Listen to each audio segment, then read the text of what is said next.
Thursday, May the toss we do the trading and Pojanko. Welcome to Badwam on Adom TV, multi TV. So, and then acquire Benade, the trading and Pojanko. So, actually, free cyber copy say, non kono airborne is a teamwork. Team no captain, a Welbeck Kofi and Pedu. And a Tanechi, and my team need to meet Dimune we pay you know. Presla Vodafone Anaman Dachine and if you want to control and sound for na makeup for na set designers and a lightning for na camera for makeup artist for say domasi and if yes ada a driver for say kofa e bias and ka e say if you man kwata maklo atna assistant so na Lady D your diamond chra and so atna say Sister Sandy be a guy for chairman. I want to know how much I become a new, you know. Mechiano pa Lady D yo. Na is always a new man than aquem. The share said no see the Cassiane bro. And now quite na the marine fisher the Advocacy near the fisem near the Pensimusu Atwaso at the amount. In the sharing show. Na who say it's a packed program. Na denya miasi so o my nenso ato na de pebia chill or kwanso kozokra. Lady Dio, what's up? Bibia up because nyamia demonti ya up every ye bed so eti ye de nyamia se. Bibia ni ho aye wo ye bio e ka se ye bed nyamia se fi se ade achi yen nyame nenim. Ade achi yen o nyame nenim. Sa enti yesre no se oni anim. Okay. Na omo ye chidom. Okay. Na ye nsusu ye pa no. Enwie pe ye mayen. Okay. So, no. Lady D is a dear chin, the next is a Naminim dienti or ma dear chin. Said Tibia, no, also Kakra were Nemuno, who Yamebo was Zaka. You know, I say, in Cremophone, Menam Cremophobic teacher, Isha Allah. Isha Allah. And Yankramofone connected. Isha Allah. Now, Cremonius, Omuguchi, we as or no, or do phones, you know. After Chiviana, quite maybe not or back to a young friend. No, I careful about that cremonino. To the Macau, cremophobia to say you see voodoo. Any cremophobia more miami be any moment. Or more time, no sooner. Or more bachelor common pepe. A do bra Mary making was also there. On where we a bomb pass a bronya, ya we are them as an oh, Mudia, that's it. Oh, Mudia, bronya doing as a beware dog, beware of the bed dog, beware of wild dogs. Dogs cry. Dogs. Yes,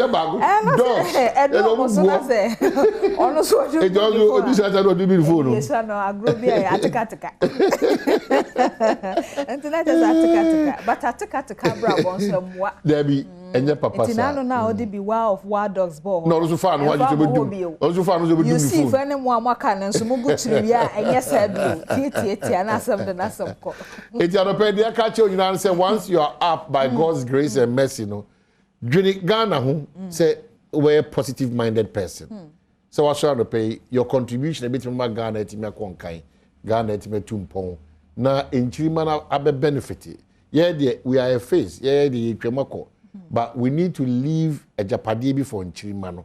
And then the most important thing. I don't think they say, wait, one more bro. One more breath, we say, one to tune your may. Yes, a brand say, why you make kukurubiu, and to check a carbon to me. I'm what you bet down boko. It is a Ghana, ye ni wa.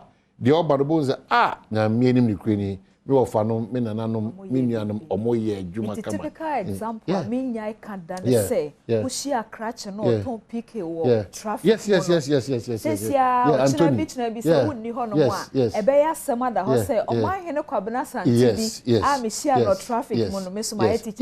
Yes. I don't say yes anka. That's it. Na me say wo de ketua bi na wo de suso aboa no. Eno ne beboa. Wo de ketua bi na wo de connect no. Very very important. Di o so an pade bi adanya de Ghana de ma say de bia kenya de Ghana de ma. So fa bibi ma Ghana. Also fa bibi ma Ghana. Wo de bibi ma Ghana ne say wo share obi na wo obi moa na wo ye de Ghana share say ye and all those things.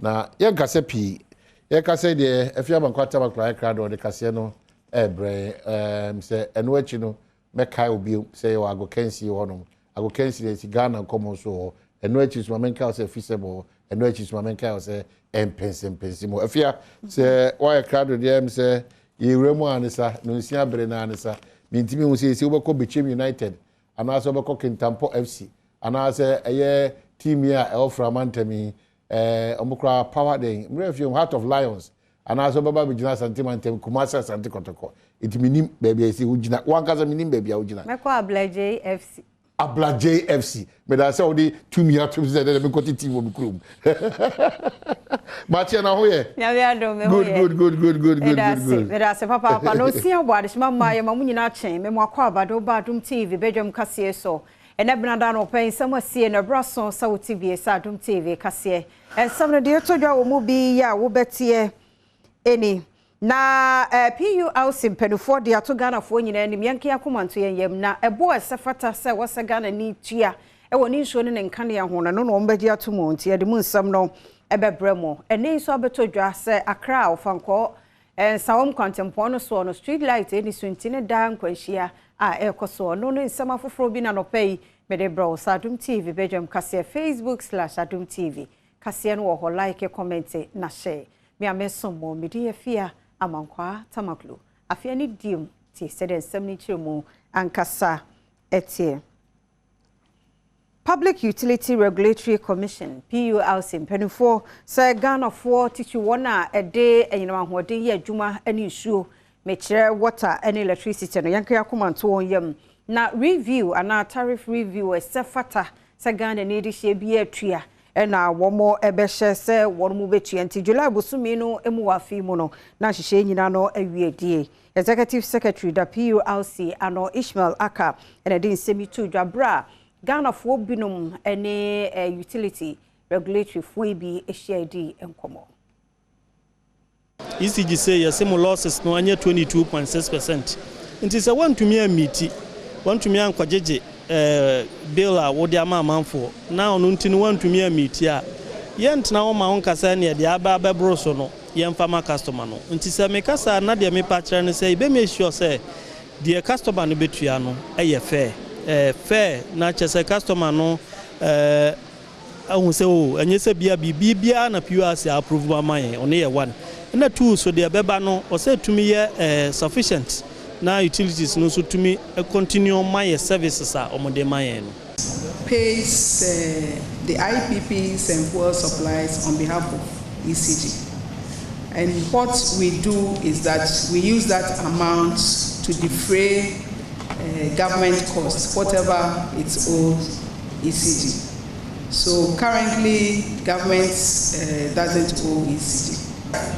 Again, government has been supporting ECG with the payment of excess capacity. So it's not factored in the tariff. So if you remember, in our conclusion, our last line said that we were hoping that government would continue to support ECG with the excess capacity. So na 2 units classroom block yes ye de ama adehye one more ewo ofanko ye de sansam no ebebramo na mamemo ngra ye nsam foforo mu kwantufo ne adehye drobafo ye wo mo ofanko barrier wo enkramanta mimu no ene won de won sama to dwa kire mo sankwanhyi a esie ewa Accra nsewom kwantempon no so no dodo no a eye nyinma hoden enkanea eni kwan no eho na fe ahyen bi esese esi kwan no so a yenyim firi ho no ni nyina eka ho bi abena opokua ahwenepa ede toaso the way traffic block here ene ka ho na accident ne mo no ka bi o ha enye odi traffic su beduru a won se ka bi access ro car of photo no because traffic na ache no mu biem drivers in brenti obefri an beduru no wa emre what as here ye che okwan so we hwe ye be do hwe be miansane ena esim traffic afa na eduru a keti accident one ana because ma ye bre nke wo se nke ko dada oh how mo say kwan fa na kwan musa like say the inside so nka ho every time so no police and I say na ma ye bre say me si munye ne they are there to help break say some body a money aba na kasa no mo aye eno dey hire pa min Canada we hire see road minister wa ana me boa we ni nyina na adwuma nso na onye sika no we di sika no man ye funa kese na oto ana o hwe ne ye bre o hwe fiti St. John's ba metima kasa aka credit type agency na light kakra on a free akosi jonte de no light yanam sum num sa na ye de ko ese o how bebre because so obi cross wa hu no so say kan ya say so say yan traffic gate and waso esi so ka minim say kan say esi so light eye juma anka accident nkitikiti nyama na mu report anka mumbre. This is the kind of issue we should be talking about. Yen kan ya papa madam one chrono robbery pa ye wiane nipa Jessica efinisem. 2 unit classroom block any officer yesiama Kabiti MA Basic School e won Kwanta South mensimu otimantemu no afei ene ye ba behwesa ne bota yenti ayesi ye no e ba bedru ho efise esi wono mu a ene ye de ye nsu otoguso awie hye no Adom TV kase etoso MA Basic School, which comprises KG Primary and Junior High School. But right now, my major problem of the school is the primary block. As you can see, there's no window, no door. Even cladding of the block is not complete. So it paves way for animals to defecate and urinate in the classroom, even human beings. As school resumed this time, we collected physics about 4 times already in the classrooms. In fact, it makes teaching and learning a bit difficult for us. When you get to primary, KG classroom, children sit on the ground. They even sleep to write.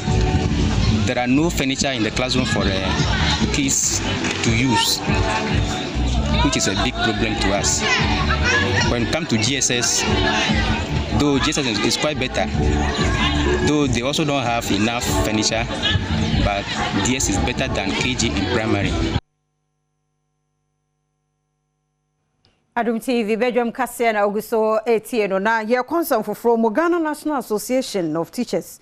Womu de atoja kire mu pre-tertiary education me kire senior high school no e wo man Ghana mu no se bebi e wo mu gina no emu enye na te se teacherfo ye wo public basic schools nso credits and womu de ye adwuma fi se niam bi e wo se wo mu nsaka no wo mu nsanka nti bosi abono a from 2019 bepim dey Adom TV ne mpanifo yi edi nkomo. It was cited in the Citizen Report where it stated that head teachers who are supposed to be managers of public schools are running the public schools on credit. They are doing this together with their teachers. What does this tell us as a country? Just a verbal commitment, but a strong commitment in trying to provide resources available for the development of these children. Yes, that's right. By say, be in few millions and few millions, you develop curriculum. I have standard-based curriculum. I'm a primary school for, but baby, me no textbooks in core. Now, a teacher for any more friend you know is until yes, Minister of Education. Some friend to me swear they were brought textbooks and count. Yes, Minister of Education. And that's the Ghana Education Services say. Omo de na move capitation grant nko. The capitation grant na te say be your arrears mo. Yes re. Omo for capitation grant no enkoma health teachers no. No mo to me nyaska no for running school no. Sina be ya diso ebe to me akọ nnem. One more kanimo na National Association of Graduate Teachers NAGRAT. O say e de no mo ti Ministry of Education de no mo kano say one more e de ye low performing SHS for no kwa bata high grade for no ho ono mo ya adwene ba bia enye ye nti minister no de okan e bia na afene ni so nsamre bi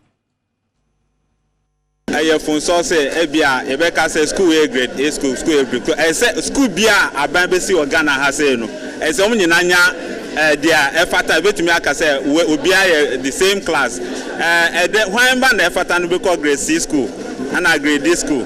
I say yes education and a engine of growth. I say yes school bia enya dia achimota or dia presec dia primary college. And a bogus idea say you be segregation in terms of infrastructure in secondary education and basic education.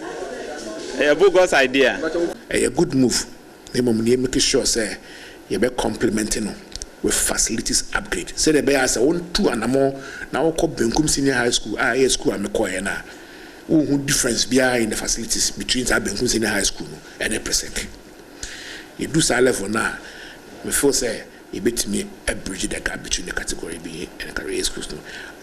Finally, the about quality of student at the course schools. In primary category C and D in one schools in our corner on performance is very poor because Nipa na you don't buy I get 36, I get 54. You know, bro for crying to me intro. Adom TV Badwam kase na utie no na boyfriend na ne girlfriend o Cape Coast Technical University ya na no fiada homachi o se nwumre nipa bi akum no atwa na private part every ho no e de na kwa kugina da ka mu ama court de no atum so won samra na ensem no yento a nidie so na watwe atwa mu fiada ebra na agbo anwumre no nkono e na posifo wo Cape Coast mense ni mu enya nente yese bia ya wofra honom Ola Estate yakum ababa bi ato honom ampa wo ma wo ho ye ha ekoya wo kohun se ababa ni din na na ma clerk a wodi mfie adunu nan a wo ye level 300 marketing student e wo Cape Coast Technical University e na obi akum no ato honom ebra okoto nifunu ne so no na ne honam akwa bi nso watwitwa afri honom a emoja apram na amanawu ne senti ofani funu no ede ne ko ayarsabia na honom e na posifo e hya ase ye asem no mu hwehwemu a na kudonkua ne din ne ato Bronx Taylor wokoche no ede ne kogina Cape Coast Circuit Court a eneyi otemuafo pan na wotena asem ne so ahye se owrai ne kwadu a wode bone ne se wakum nipa ne senti wode no ato posifo bia ye honom e twen yanimu se eye meda etoso aduasa baako e wa afi mu no obefre no Cape Coast District Court honom se de be ya nasem obetimi aka ama atentene aye adwuma ewo asem ni mu timamufo bia wo ban bia ya asem ni si ye ne de won sam a waka ne se asam na esi no ama won hu adwiri won pa Mayenya no so na Adom TV Badwam kase no pay na ha ne bema kwan na ye de ni nyina sie medi afia amankwa tamaklo megidi ye se ugusua ya wo hweye de bonkrata na ye krado na yakọ online so ni yakọhwe nsem ahodo a etwagu ewo ho mahine kwabna sante wa ha ma mechira diamond afia amankwa tamaklo na yede the one krata no ne online stories no ebramo na ansan ebekọ online stories no maye ene lady D eyi la da be kra na ye ensentwefo de ya merefi na enra it's 2 weeks about 2 weeks in I think Jefferson Saki no deputy director of communication or presidency or your article be I fa condition of service a man central for and I think say yeah kwabna yes abomu biom condition of yeah can go for the by the papa o hwe central juma no na hwe akatua ebi ne mogia you know enye papa enye nti wa odi abai kra dia wo so yi mama nkan preku na nkwe ye da bribia da ya no ge ye kan go for the ba o ba yankase asetel na ba hwe yankase akatua ye gidigia obesu nya nkwe me kan atnukura na cho gidigidi ni nyina ye kan ode crosser ni awi ataso o ma crosser o ma ye a doctor for me o ba centrofo adwuma mu pa wallahi wallahi enya better so sometimes no money be on my ACC was central adwuma ni ma you can you know to be blame you know obi man bibi kra obedi a che no akọ tumpa na sifie akọ from abo me a wo di asem ya be dance me nkai e dem be kan nyina ene kra no Ghana nkomo dem be ba because mo pese Ghana nso gina yia mo pese Ghana nso gina yia one of the areas is mo so hwe mo yes owners of these media houses you know say money ko na mo hwe se nipa nene da so tue nipa ka 250 cedis anu odi kwabra mi se obi akra ye ntwe omuka o so wokọ ye ensantwefo nhia mu na wokọ pa na hu panimu bemma pa na wana mu ama ne nice emfuturo pa na sole en wode didie no mesa odi asem na abamba yen kwa omo no so quickly asi en school feeding caterers yi omo ho nsem na ye bebere na me kinkan kura wa hana ade we kokokokoko ana asaba ade ka sa adwo asafo ya kasa ye hu de bampan di ye adwo asafo ya Juliana say oba ko school afaduane se ne but Presla ba men kasa na de udi agora oba kasa sa Yera Edmond JB PR school feeding program. Marching. Yera JB, good morning. Apom to say. Hello, Yera JB, good morning. Apom to say. On Tim in Kana. Yera JB, good morning. On Tim and Kadia. Nagana cry and soon to that nice emunaka.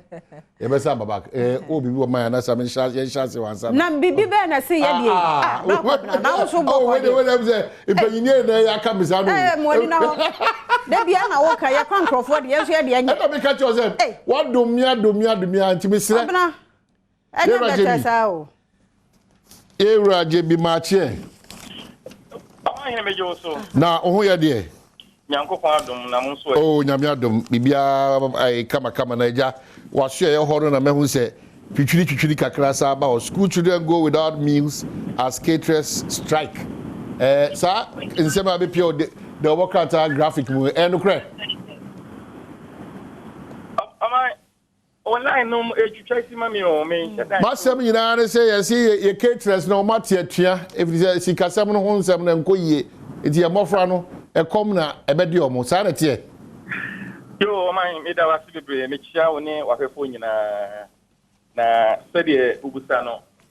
Ye caterers no, almost empty a tia, study or children, name almost any of them, and almost any other two of him. Ya, almost extra, I might say, oh my Juma, a year. You know, I buy into Omoka. And you know, almost threatened car buying Beshana, what you Omoka in Monimuya. I can't say a view school. Yeah, what say a Mofrano Eco School, Eco Siadia. I buy Shayamuno, so I was some of Franico Square.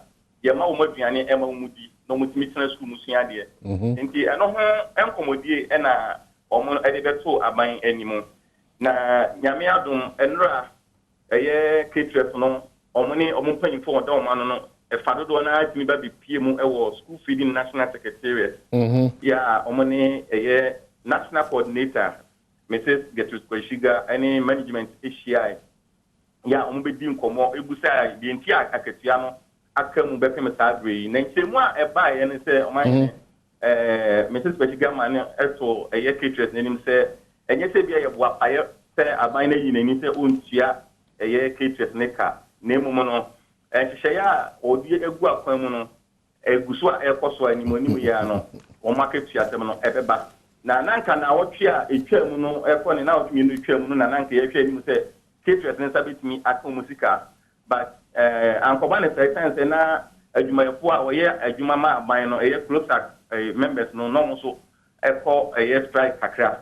Into no, and also my delay Kakra then a aha and into na akobani senti no on kama kuma nso mu yam na nyame ya duma ye hwe ni mu akopem ebia efia de be ya kopem na wotwe besim ne die ogidi te enhwehwe ya controller any finance ministry na ye no dikasem bibia betimi aye ready em ye tia caterers neka. Well, me person me happy if you said they okay just say komodibia koso because and the graphic say school children go without meals as caterers on strike. And what's about from Cracker said they have embarked on an indefinite strike. It means person me busa nsem bebre ira jovi.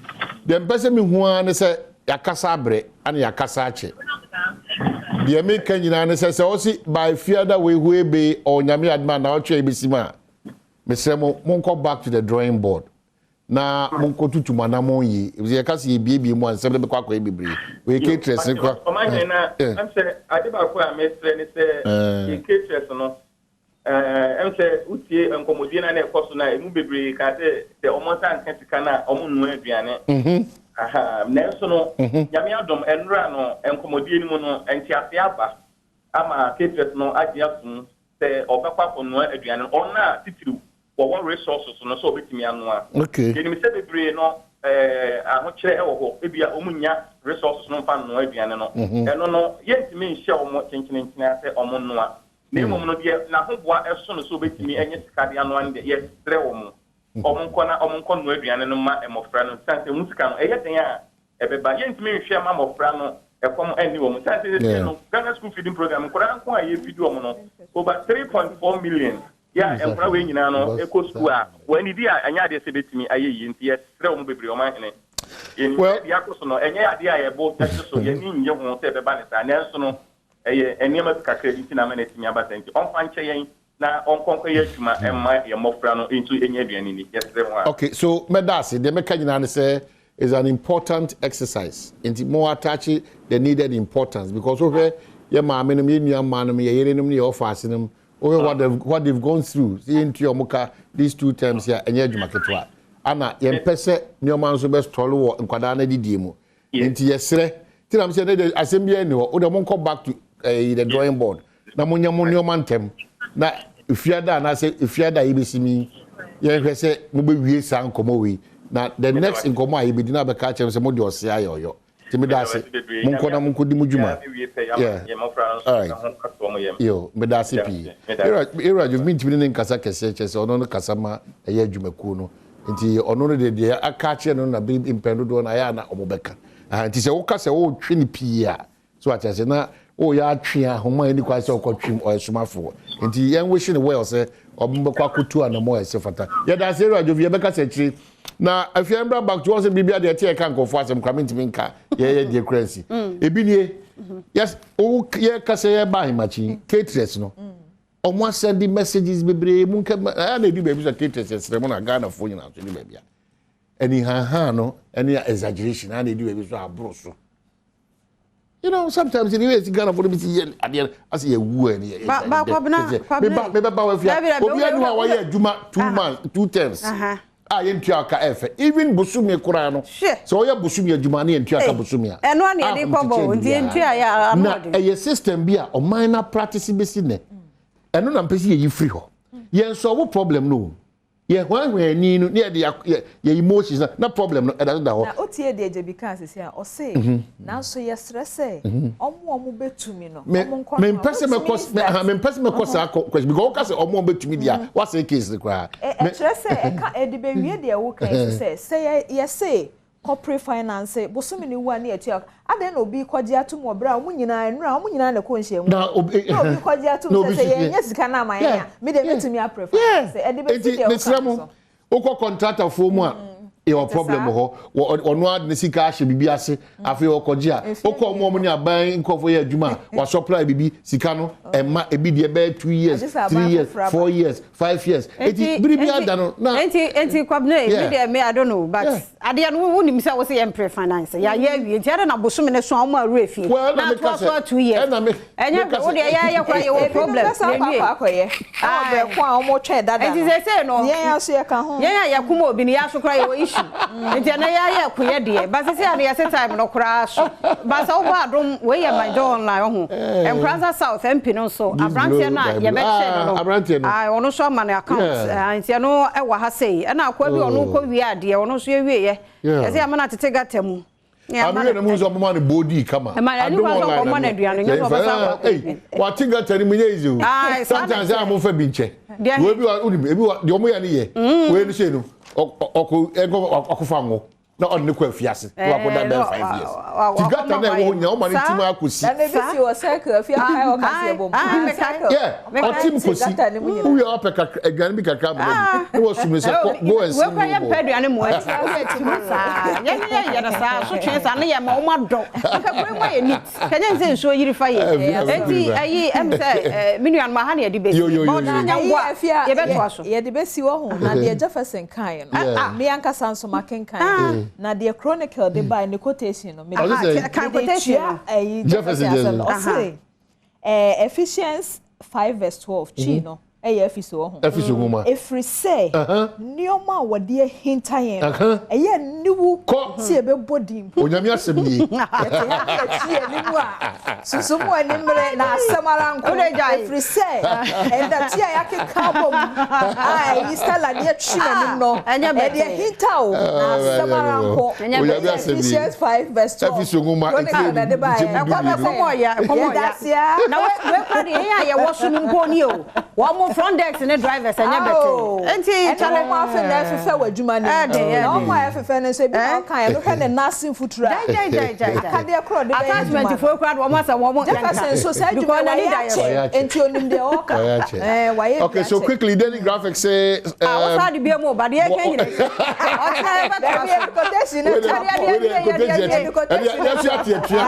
Yes, if we say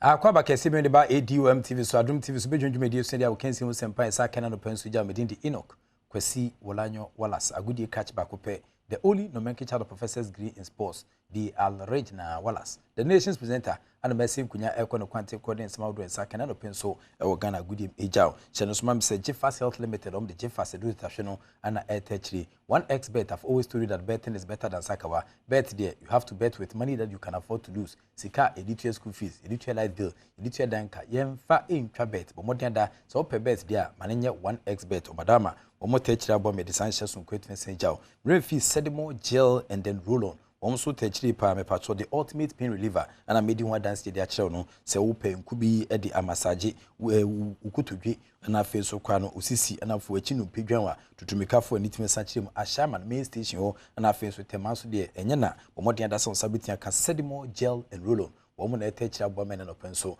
you didn't come on so at me abrel a journey of 1,000 kilometers begins with very first step mention CFM for GPL a man for Becca Ghana Premier League week 34 game a two draw between Ashanti Gold Football Club and the Interlice Football Club and Ra and paying for chess a year guilty of match manipulation omu chinchim nya mani sen kebe a match ni betia san kodia mom na womo eto chacha ometia sen di na sa kan si ne nam so menra Ghana Football Association for paying for disciplinary committee ne call nakra na no womo edi verdict tia ba na wrestling ma esi kwa sekan a ipija ya debra abo hokosa chichi ho e ma ni tiwon fu bio no afeso na se ipija sa sekan na takrabo nyina adwane etinya kopiem se enei Ashanti Gold Football Club and Interlice Football Club yedi mutoma womo code division 2 at the end of this season.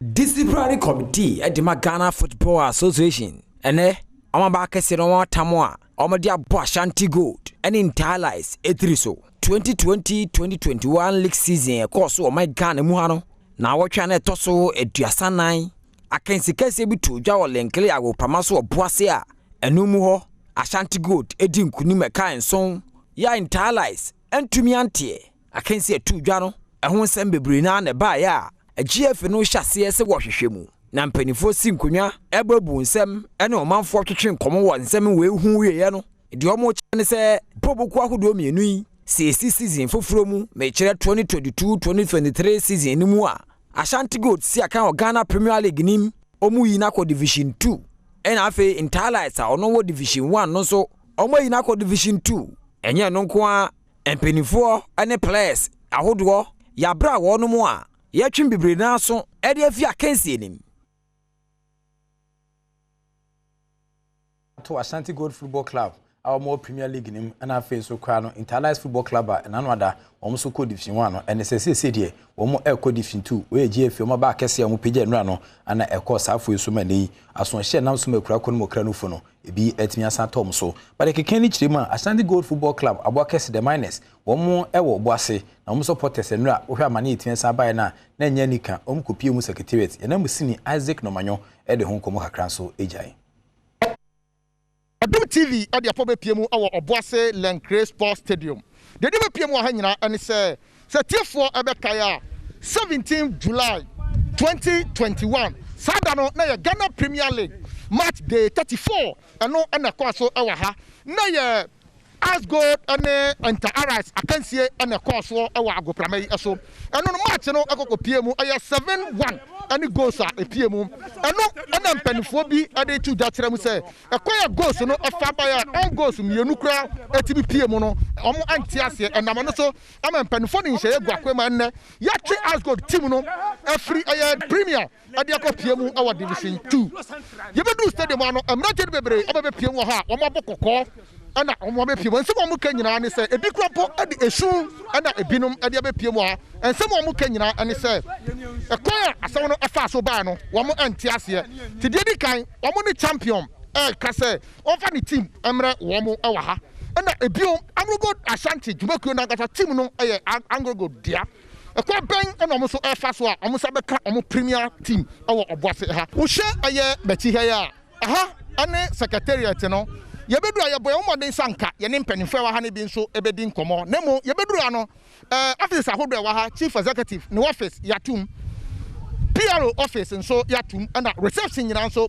mpanimfo atum e wa ha wo beduru ha pani bia eni ha security man ene nipa makumienu bi pe ene wa ha ene mrantie no nso ababebo dompem e wa ha wo mo nso te wo mo ntia se to ma behwe se de asie no eye nokre ana penyufo na edi team ne mo no enya ade a ya fi se bia ombetima ye team no na de omo pe no se ye si bet ni nkika wonya ma ekoso wo Ghana League mu ebi na abeka ye hu nti ye ba ne se ye sere ye penyufo sa asem na ye kan so omo wo na moto a ombetima atu ne ye na ye team ne se na tie na ombeji ye no edi ekoye no omunye ni sa amfanto o ma oboasema na say ambassador and the company no you know mo obi kapa awocho aye Anglo good aye company team no omo na you know mo obi kapa matumi store mejame shop ana mananti abafita na pa meti store no manuma tumi bi as God who don't see ukoka bisa omboa ke kwa P-court omboa as God in team ketware yakowelga second division omboa P-court na kebeko yes mo ya kwa second division na tike kwa ba second division omboa P-court na kebeko enye yeda obeka bi oboa me support team na me sabe ye adwuma wa me yare from last week nyina me start say asem we kwa na me no me ba say do mu aba be hese no kwan say nya no kwa me sa no me no in fact be a champion the team na kodu no de e ma gbasefo ye nyina ya ba ma ede ebu from premiership to division 2 pa de Mr. No me no anodene ama my short of words mean me nkasa bio me wra ho pa me yare bat is that me temperature no kwa ha say me ko fie na me ko fa me no bi ede eno Jide dia be wo fa ne sem sen yaro adena ya hu de obesi aka no Ashanti Gold Kobo division 2 not even division 1 and one is said me na ye de ye ni bibi aka Anglo Gold ene no mo asem sisi no ye de ye nya be ya ye hu sese na kwa obi amba me confirm ma ye no se ye no kura se o mo ton team ne de ma Dr. Kwaku Frempong de a onfa ni team kwamfiri anko se nya no kura so se Omo Anton team na man I was Anglo Gold for Babontin because yeah after we no na what you enko na we no massive demonstration say sia ye nya no oboas ya o sia ye no Anglo Gold house wo no match ye nkan ye because ye kona no den papa nti ye sire obi bia say nananom adanse hini adanse mpanyimfo am ka bia wom no obi asole waka a good time I was because same way ya kwa adanse mpanyimfo na on several time na I see house gold and ever code division 2 minia dia kono anu odin champion ni asembia obefa Anglo house gold no near our Premier League is say code division 2 one day pam no chano one day say abanye 10 years fine ya jatum 10 go be eswa on ko ten kumase ya team no de o mane maintain be na team no obefa team no ekoye na yan fa team na fa jije ni ko dadasman eni boase house gold nko na akedi jije ni esa na e besa dia esa boasman de na me se nka kwe ya ni Anglo de enye boko me kra ya ni po ha match mo na mo se mo faye asgo de so de ji ni kakra obo ase a ti se asgo ko division 2 dia masa division de benda biom ene be bo division 2 division 1 as a premier biom ti se champion one day on fa team no to the Premier League no don de on ko kumase ya ni problem bia nti chitafo amo edi Ashanti Gold Football Club wa oboase no adansema na ati omo kaso of de omo komo 18 ja no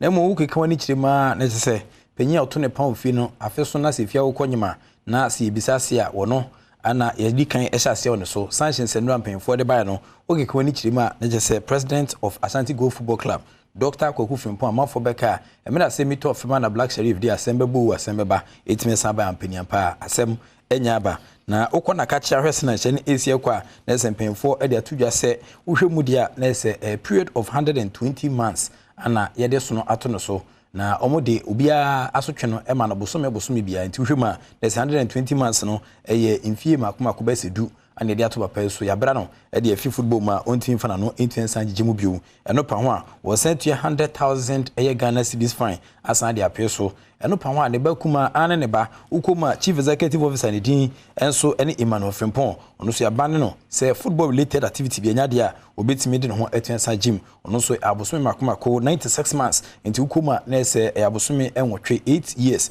ana ono so ye de ato no so afi so 50,000 Ghana cedis eni sika obetua say empata sika e de ama Ghana Football Association for obamu a omu coach panyipa odi anim no say ono so de hwese ne Mexico so a kesa sheni dream omchesa sheni say ma anyasem keto a Thomas Dua former football Blasters player ono so hwese na sheni city a na say 24 months ana mpemfo e de ato no so say esono a wontimi ensia akan bio ana so wontimi fana no enodo football mu oba team manager Edema Ashanti Go Football Club a ne din eni Eduji Ahmed ono so ya bande no from taking part in any football related activity 24 months ana e de ato no so afi wohwe players didi so ya omso ejeban nibi Steven Ousuba na hene ana afi Da Costa Ampem ana afi Frank Akuto ana Ajiman Frank Akuto ana afi so Ajiman Isaac Opoku na afi Amos Kofi Nkrumah ana Eric Eso Moses Kwame Solomon Efriye sa players nya 24 months ban ana yedi ejom set Osei enso ya branche ba ku si Akademi Ashanti Go Football Club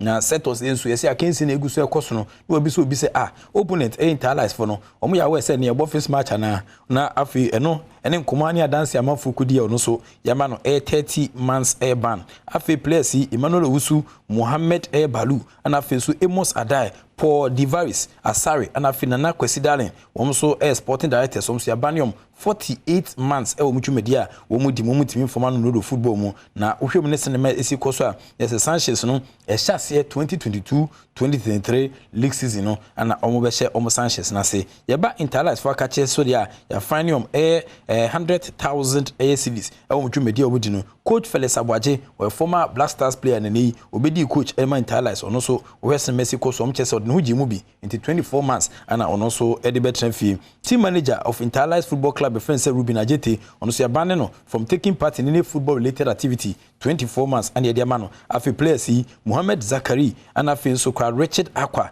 Shaibu Tofik Felix Abuska Danso Redu Mensa Alex Anso and afi so Abdul Kadri Mohamed Isa na afi so kwa Isa Ali and afi Andy Obuku awema Andy Okwe o Nigeria ni abrante yede ban ne ba kwa na okori kum de dada afi Boy Joseph na afi so kwa no goalkeeper de din ene Makwe omo enyina na afi so goalkeeper trainer onso yabande 24 months ewo omo twumedi a wo mo eguso AD na obema Richmond Lamte of Interlies Football Club ona ono so ne wo move edani etia sanchire mu ede ekokotoko ono so yabande no for the period of 30 months na afi so Fad Ibrahim Interlies for omo so abrante ba kono no ono so yabande no for 24 months obema Emmanuel ni Amwa enso AK ni Gogo ono so ubia obata Interlies Football Club ho ono so koma article 34.5 DI no omogina so ede ono so band kese live band onde ontimi emabi unkra afi so Hashmi Musa amanfo beka yepa ono ka so te senu nuanam ede match no ebe debate nti ono kasa ehye go editia ono kasa no Hashmi Isa oye whistleblower ene Whistleblowers Act what ma say police for kra no ukoyo masutia wo munyo hwe san che uska de peso but Hashmi Musa de ono so yaban no 24 months ewo ne dwumedi a wono so eguso edi mu na afi so ba mu a na se eye sanctions no ekwa na uhwese na Setan City a 2022 nkopim 2023 league season no ana sanctions so Queen so ebetien sapim na Kofi Manu blue wonderful veteran football administrator ono so de nkomo kakra tian san ba se tukuru ededa eye sa sanctions ne bansa empenfo edeba no nyame adoma ye de ho nkomo no so ebetien san ba chiri chano so ma me se Jeffas Health Limited Jeffas edro tetahwe no ane tachiri eboa emedi sanctions so kwetien se jaw 1xbet have always told you that betting is better than sakawa na face Sedimo gel and roll-on womo ane tachiri boa ultimate pain reliever setimi can be betting boa emaniama etian tutu de momadama womo ane tachiri boa mena no penso yede nkoma esa kan na etime se jaw nyame adom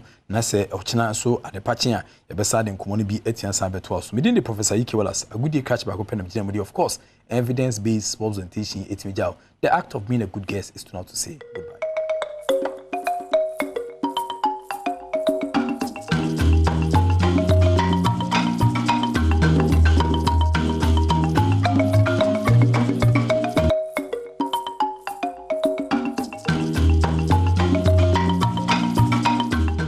Masachamo 97 pesos in common every day now pay.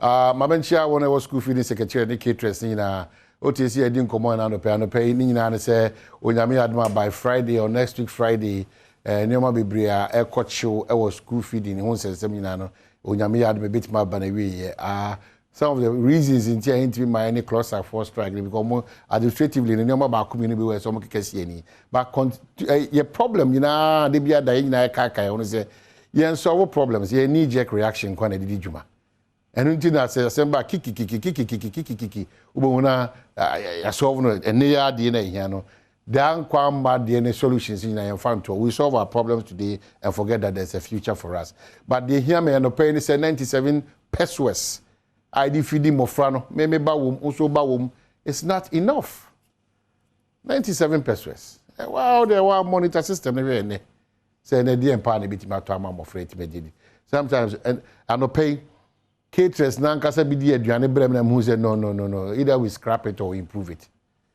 yanye sadia ehuni mfaso go aduane bi kura bitima mo yare aduane ni bi wo ho awudi kura na bitima mo yare you are not entirely blaming the caterers but almost no scan kura ma okode bosia it is your dia insurance company bidding if it must be done well because we enkwara a omudidi say the be omapon be den na omotime anyansa omutirimu adwene time bie etime sua de yie nyen hyew say chinchin a yakase school feeding chinchin da bi apart from say akwanya market trace anya adwuma ye no esa ema a healthy mind and body nti ya dia say ye conscious about it timesre 97 pesos ene Ghana udi fidi akwada ba akubia na eye bogus 97 Edia pa eze we the 7 me nim se what said kwambo atin what we say prison for documentary bi lokoye na a prison for basically you show the some almost say nkwan e bi na ya school feeding project now wo sika kra na akami now office ordinary mapa na be kwa akoton ama ebe ya dwana koma yembe omu binom which you cannot fault them but it's not the best thing to do. It is a school feeding secretary pretending so mutuyaka. The caterers are also pretending that they are cooking. Who loses? A mene oma. Kombe yare. Na yare ya ko bawonka. As a result of such na enye papa na omodo makushim. And we are always full of excuses. Plans are far advanced. We are almost there. We have never solved a problem before. I say get fund for the front page. Get fund there to build the and then. They be yet to sir. Timese. Pierre and probably kasa kama no other would come. Minimum say common out there. The opposite what the reality on the ground. But I just wish he said the wabe kano. A bit me happen. I'ma be at my concan kama ediamai. Caterers no. Mo amudi atomo ho so say mo dem be so pre-finance later must have in times like this no Ghana damase but it cannot be the solution to the issues. Timesre so obi eko ready more rema for no ani sika e dia ko no adwana ma yen ade hye di na adu bless say nsaka ni sika na e beto nyom kro ana say ko e boachi bi din there it's not worth it makacho mo yen exhibit qualities e be ma ana values e be ma say uwu ma Ghana utu wacha magana ebeye fe na ebeye ode but wait there we are moving away from your core values which is very disturbing and very worrying. There to be another na me associate me ho with the Nkranza issues na abaso no post for enduebo ebinimo mo post adwuma no mu eduebo and na amna beka post for no nti ese post for so nya interest se dipa bia oduebu a owo anawaye hinta dua kire a owo post adwuma no bia no we should try and weed out these people. They na ekwan see first of all post for obi ti fie odidi peche obi ti fie yan check the background obi ti fie onya papa obi ti santa no da post adwuma ku no. Some of these issues as well no as a result of how our lower standards, they be musa na bibia normal. Abnormalities are becoming normal in this country. Meaning the kind of police system I run in terms of recruitment, you see. Are you sure these people are working for Ghana's interest? Some of them. Sometimes opposing for now within Nanka, most of intelligence in Yajuma, now we out because there are some within the system, like any profession, journalists, bankers, lawyers, opposing for them are unique because more a certain prestige be. Tis a monomukas and Modia, Mumu Binimo, Obedia watch it. We have stories on ending. Let's try and sanitize our police service. But the sad aspect is that no matter what you do, how are we going to replace this? The replacement will be sanitizing and cleansing our police institutions and all other institutions and relevant bodies.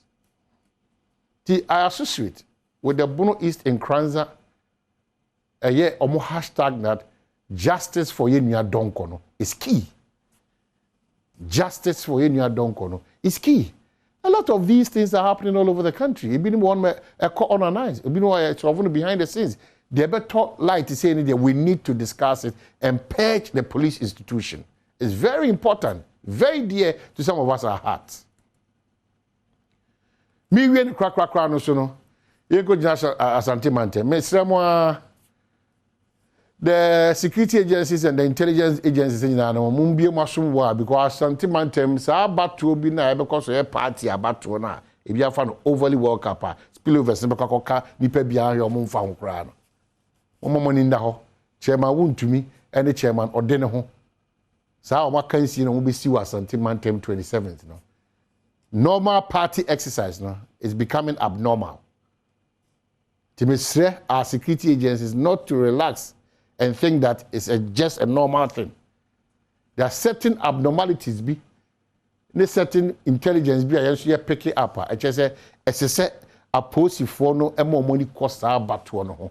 Now obi amani anko san obi. Only when our party 7 hour ya.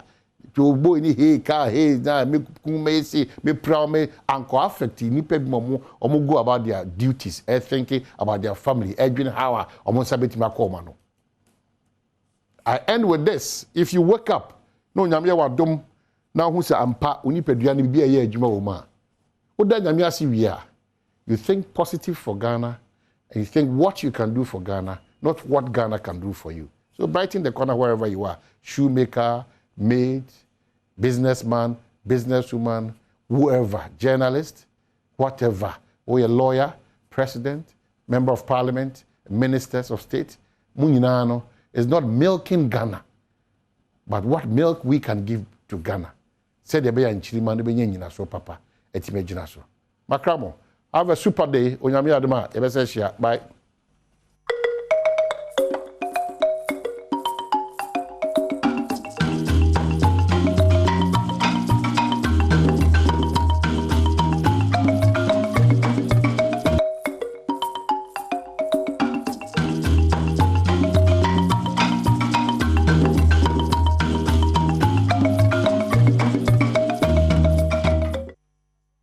Wache ni mpre no so efisem komo cheche ewo Badwam dwumadie so na edru so ene ye nkomo ayedie no ye hwese womo a aya ene omanfo etwempena ebi kura na eye awafo a ba ma asada wa wo ba asa na yire one nete nanso echi ne je kakra bi ne mentime ho ase ne gidie bi nti ene wanfa ase da hu ne so a ochena wa wo ne sekan wanfa ba mo ne tirimu a wa ma na dura no mawu eye de be potin na ye etumi ma ne kobasa aya na ba kodo do aye odo etina de saba anase obi se da kope obi se akwa we metamfo na me kwa akope no ope kwan so na me dinawu eye na eye de ba de adom kase ba hodo me gide se nsem bi etete sa no watete bia ma sese kura de afono kane no abete se be me bia wo ba bi sikan oba bi de drogu aduane mama be ma asese se sansem no ensada anya mobo ensada anya enya nwanwa saa adenti na te saa na yenhwa so na nkoso anya saa yenkomodie ne ewo efisem so sofo di why don ko beboa ye ne ahwese ye ne saafo no hyempratwe na se aya ye nto ye bo ehu woni paban a woye anase ebia nipa nye otimi de ne suban sia eda obeka no ɛna abehu sɛ ɔyɛ ɔfɛ ne si akyerɛ so nya wo a ɔbɛka wo hwɛ we bra na afɛ yɛnto ayɛ nkɔmɔ kyekyere no.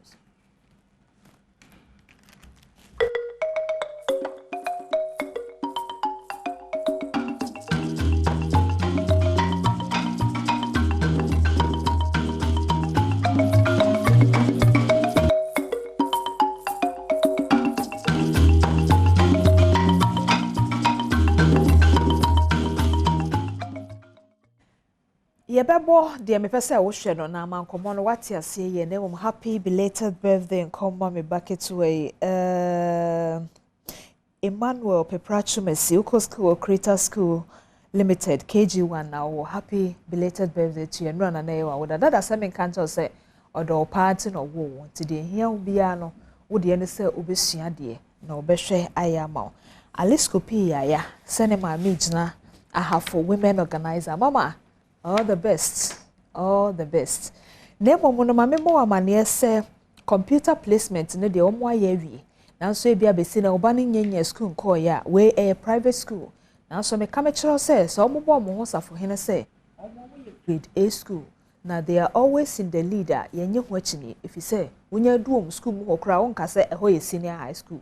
Efri se eye no kra nso se tertiary bebre kra no woman to sa SHS campus we fa ba ne ko ho guso a eje omanfo nti obenya admission ni bi anasa obenya school ni mu akwanya no sa number 0244 696911 and 0257312448 na HD decoder so ama TV hwaye de a won Samsung kotua extra fee bia wo waketua no te se eyi KG for no school fees so waje ba ko bi de abosoro ho kokuti sem oso me so ne de bill brewa na afi na bebu nkonta na ho na asoma wo e wo breko a auto HD plus decoder o he TV amana ya kono mesrew diulem ye fa 1 yard nkopam long sleeve enso enti kope HD decoder na afi wo so ma TV hwe no enye kama ma ohia bia eye 0242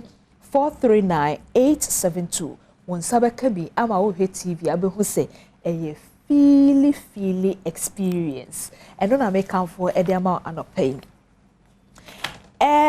we obi a wotumi ekeka ne mabom na onkasa wa manufacture bibi broni beka na sa so ho no wa ye bibi me chere manufacturers no we obi nso a otumi nam abefo kwan so e man kita hodie ekoso me chere information technology we obi a agro processing me chere kuayo ho ne ma wo ho nim de otumi keka ne mabom ye energy production waste processing akwansra ene adwene me chere tourism and creative art na afei horticulture and medicinal plant horticulture kreko school ni ese edimba womo na omuduadua flowers ni duro no ho enso mo ya greek food ni bia ha so we obi asa na ma mabobo so nyina no wo ho nim dia Ghana ban GR for semen kancho say tax no de ye gi obi ano wo ya nya osabi wo ya nya osabi na wo mantam bi kra te say nkran netama obetua 15% na mantam bi so te say tifi do mantam ahodo no 12.5% afi wo enkro akesie bi nso capital regional capitals na 10%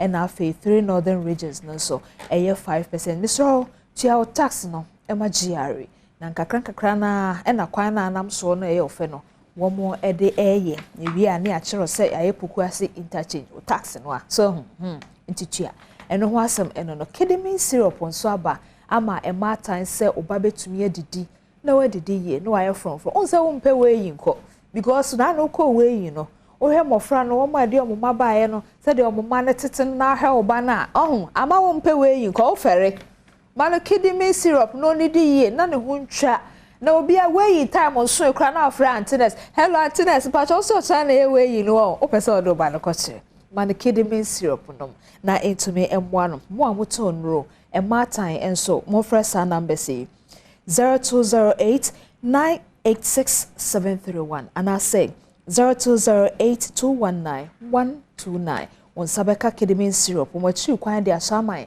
ene tama station ho ena omo ewo Piwak healthcare so say what the garlic afanim de ne abefo kwan so e de aye adura garlic ho asem de me say wati bebre na de wati ne nyina so ye nokore enti Piwak say what the garlic aye adura medofo enkasa mre kope binom na entumi emwa ebe san yarewa bi te se wo menses no a se asa ebe wo asa mbo moja sufi bi ni chocolate bi ade nso ese ye kokko enso eba chocolate no ebe ye firi ho na ho ato so ho na afi immune system no so apagya enkwamwa ne mu wo breko a wo high sugar no ebe ma no aba low aya na ye titriti ese ya na nsi achimi oso ho se posi oso ho kope binom na ne nyina emfiri eho emfa ma obi o yakese pa obesity nso hia bi na afi the stroke ache no ne asthma untimi so nyonso ye no etai ha mema no pa ha ma ne ha mema nanso jonso mu yawo ene jonso emaye de tai ha mema no pa onso hia saa eduro yi bi oyefo no ayekese pa onyo bia o se da paduane eso de bia na ayefo den onso hia saa piwa garlic eduro yi bi ebema ayefo no etumi adadin we na make out for the amount mochi kwan wo kashi coffee sam na Kings Walk Kumasi omo Dani Herba Colina kana ho Albert Sam Herba takrade AA Mensa sunyane Green Light Pharmacy Piwak Natural Health say fra 15024 928824 and I say 0201 000021 now sa into me and Kevin sa enyume koyada romanti ye won ho akwanya se ebeboawura wo fiefiem na de atochema wo fie ho no ye de ho nkomo wo dwumade so se afisem na magdika aka choda da se sofo di why donko wa ha ono ohwe no kranim no atean enti me penasem pa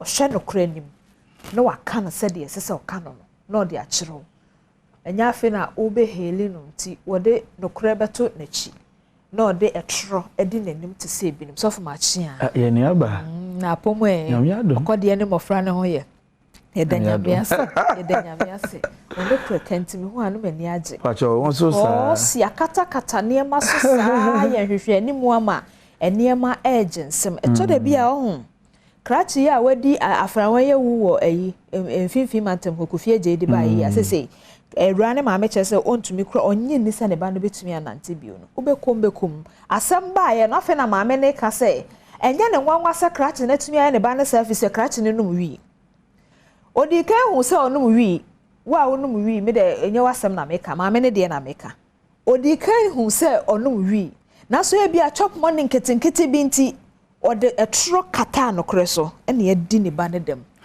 etina ma me ka se onu krekenti manager mpacho kanu kre ni enko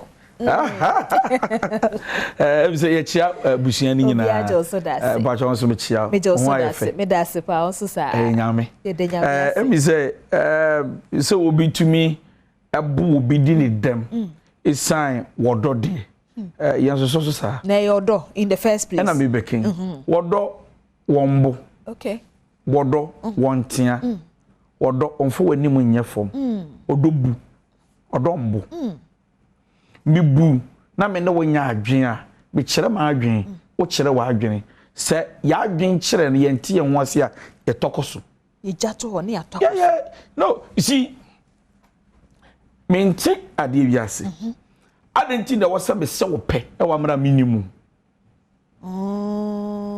ase kire ne se me hia diamond ya danfo buso me pe diamond I love you. Hey, I think I love you. And I love you. I cannot use one man to know who you are. Okay. To propose. When we say yeah, memuha, and they are brabum. See, obi wadu we are or say, or the suban see me. Me try na maka so obi anfa the suban see ubia. Problem ne say, wa wo je ese pen so. And the obese wo pen no, mo mienu nyina mo anya mmere ne adaje. Anhwe ni pesuyi. Okay. Bishia diamond minimum be 2 months ago or even 1 year. But na me men sa. Okay. Ebe mu me ben wa nya de me hu bibia wo hu tse nyame a woni mu. Na so anye bia me ben wa me hu bibi kakra. Ebe ya me fapem ni me gina so ama mani ada ho.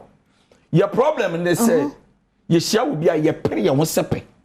I see. Na de ote me se wo pere so apere no waje so say ai ma pen etumo se ye twimpna ne ye dumpempe so bi ti se empra twemu ye di 1 year 2 years 3 years 4 years na fi na nipa ne mere ye obedadi e wo mani so na madwene se me hu impo anka man se ne pe if you afei na wa ben no ana se my mistake se me jesu ana my mistake ebi enu won so no na me ne na da baako bienu yes. Thank you. The only time we get opportunity to know people well is when we have already committed ourselves. It can a papa me say, "Oh, diamond now penwa, fa kwan bi so na ben no, ne hu ne ye." Fa na danfo. Na sa wo twen no na ye ni no. Ba to see pe de when you wo twen. Twen da ba bo sika no engagement. Yes. E jade no when nya sa wo twen no. Na man hwe diamond yi. Na tade she ne nantie ne kasa sanya mi mponko no ne me kasa sane o ne obi kasa e ya hyensude ma me ne dada sitre mu kasa to ne we kasa na dako kasa na wa ye we odi agro no wa ye no e wa na ne buofu ba ko ha ne bufu sane o ye ni nyina me a me pe no ma bia tiko no me de hwe no. I see. Enti mete TV shi anopa bia no me hia o TV shi enwumro no me hia na bia me kasa nya me twe ne nyen o diamond yo bata bia me fit TV so a me se de me tie nipa no se de me nye no se wo hwe na wo ne nyina me se onya sana mti o e yankomo ne edi se me de mpesa me bisa ne se ese se sa sorry dem na unim obi a oba sorry a na ho siesie me njo Esusumanya ofe. Men wadu wa sorry there. Se disco ase na wo hia obi a se de wonimu asa ne se de. Men wadu disco. Men no na da. There be. People most of the time are not what you see them to be at the present time. Naturally say, "Mi share them more now. Hello, do you say we okay? Ya mi shira patcho be dancing patcho. Me say gay dear obren ho ase." No. So in church, ura church, enuntina a Christopher awade. Me read Adiebu a Christopher awade ho. Na study chere say afibia 50% of Christian marriages egu. Afibia 50% enipa de wade 50 ko na ka 50. Eno ye de ko book mu. Thank you. The egu ofia e maaye enka ho. Na that one was the frontier. It's as a bit more sorry. Me boy instruments, me boy keyboard, me usher. So for me na me prepare mano. Hello daddy. It me ya brantie na me gine kire mu se dem hello daddy boy general babs about we be na me pedu. Okay. Obo acheche Bible. Okoto. But Bible no oje but they need na komam. I see. Organ no as a talent. You can't marry somebody because of his talent or gifts. You need to marry the person. Because talent and gift is not enough for marriage. Enti me minim obi a oyetire. Obi a ware no because of said oyetire. Because etire no wo de for when you cry picture chere no obaye pepepe enti obi a ware no ne talent. Talent wo wade edufi obaye aduane. Edufi odu benya empaso kita wodi. Edufi a wo behwe kasa. Wo hwetire bo so obafi a wo be ma no bo konru. The aduane die ne kasa na de wo fie se yere eno na wo behwe wo hwe konru enu ti na sabi obi tumi wade obi obo football na wonu ne ho okay obi tumi wade obi oye public figure na wonu ne ho obi tumi wade bia obi oye musician whether gospel or secular say obi anu wonu ne ho it say adoma chede is different from anyone is soon in the Bible. Enti se mete hey mi studio mi ye nipa sonko mi du fie a e bi kra me de niam asensuo mba ye boso me efie ho bon pa tonye sana be a preacher nkomo na yedi ha enti e bi a se de mete obi okra mofra ben no a se de o trentram wom no enti ese wo hwe ehu sa de we na ka mi be na me wadwene se me wado diamond na ka bi twam na boss aben o se ebi asabi e TV suntimi nka na why no wonni adwen we sabi mpelifo woni we jimmy papa we driver ne ko we dey ma me fa we ntwam e bi o say he de bi e twa kwan na me twa kwan ma be ye awie news na ewra bi kaka o say eyi zebra crossing ye wo hoyi nti me hwe say bi obegina nti onyina no me ka me ho no matwam mitimi twam wie no ewra ne timi gina ye a cars di na tiba kurasini kamede be bobi kame ku bi a jimifo ewo mu ana me ne ko hia o salon mi po manhya ne nso mi manhya no so aka na se moko ne baby mi manhya ne nso na mde ewo mu ana me ne ko hia o salon sister eda no fa che me wa na mse ahefa eno no sa be che me na mse enye sa bio So e bi ni de okay yo. Thank you. Enti obi ni obi kasa pra bi ni sua. See your problem is say ye nyanto boase nsua wo bi. Me say me hu bibia wo dan mo na so anye bia kakra me hu no. Okay. E boa me ma me take decision based on that. Ni bu for ye den. Thank you. Enti me nya hoho kra o ye den. Thank you. E so hwe ni nyina. So enu ti your friend dating. I see. Not courtship. To obusu nipa asan wasepe. Ya prayer wo sepe. The pray ho apie fim. Say na tie de ene ewiasefo ye di ho for no em say ebro 100% because enipa he na beka say me de otwen ato mebusua nipa asomasi ansa na me kɔ wa no say me yere de ye di ho nkomo ya asi akofie je di fi infinfi mantem ho bae no krache ne say ohu say na yere no obi ton sama no we keeping ase. Yeah. Ohun se obi ton saman wo we keep ase. Enti se yetu yabu ne esua obi se me yire kra obetumi age obi nsa auto ama no wa abonten. Me yire kra obetumi anom nsa wa abonten obeye basabasa. Me yire kra obetumi aye se mi so se mi kun on pese obi be ma me bibi wa abonten. Na se yentu yabu ansa na ehu we nyina ene na yafompa. Na making. Na when we say we kra na be kan na betie ye na mahu se onye ne yere wo ye ne mpena. Onye ne ho ade. Onye ne ho ade. Ekurasi asem sabe wo ye ne mpena. Na me pa twa mpena twen ye nhyeso. Okay. You don't control me as a wife. But a yere ye nhyeso. Aware ye nhyeso. Te bechirim. Okay. Mpena twen ye nhyeso. You don't control me like I am your wife. But I say awade so I'm not your slave. I am your partner. I see. Eti wo wade me na ma wade dan mo na ye bonkoma mitimi se worompa bo an me se menko. What do you mean? Bema. Me na be bema na ye bema no. Eno ya ye nkurasefo like akra. We ye bema wo hye wo ba so wani mbie you are not mentally mature. You are not mentally mature. You need to be mentally mature to understand that marriage is not making your partner a slave. She has the right, he has the right to contribute to every matter. Eti me come adwene, kan wa adwene. Eno na ye de ko no. Eni die kwan so. Enye dede. Se baba say yanti ase enye dede. Dede o de ye den. Wo de wo yere ete ho. Ana sabi, wo ne wo mpana. Obi ane de kasa. Na asem bia ba wa kire na adwo age. Enye dede. Eno na say no, I think said you can no me menti ase. Na asem akra nyansa wo.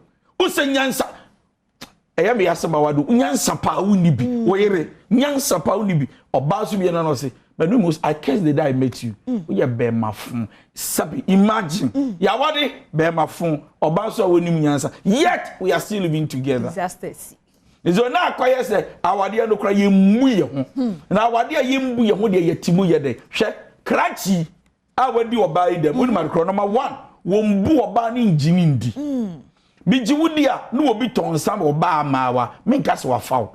And so the strong pillar and the foundation of love is trust. Biji wudi nti na be do. See be odo ehu se me de me homa na be do na me jundia biji di so betumi akumi. Na na dwebe da na ba no. Na yan kron na the poison go na be na me na be head. Eti me ji wudi nti na be do. Na se watumi aba sport mo ba so bi ton san keke now to be case what ton sadia be gidis one wo dade a and then na wonjimi ndi to wade me ye den number 2 what to chimpra no be sure say wo ba ne maame enya akonya wu say be ma we no ne be ba chimpra na area ho den de kafa be ma no ho okay nsebe na ekoso bare bia no wo ba ne koda wo ba wo de kakraba e ma maame asebi bi ni fi onya bididia ene hwekodwo yi o hwekodwo yi wonu mu wi o say be bi anye bema bia anye be mi ti awade o papa awade yasi da bia wo bo me wa bi say de oyeme na so abotrenti bi se ho abotrenti tintobo ase bema abanyi no mu nyina mu ye ukwe okwahi trakodwo hu sa na sa wo kra wo mu a na yakase mofra ne nti titra ho sa ene enne de ne nan yaye transa ne dem a wadie ye transa when it's not working out eti sabi wane wo twempra ho wade okra wo akonya se ubetumi de kedwa ne yefiri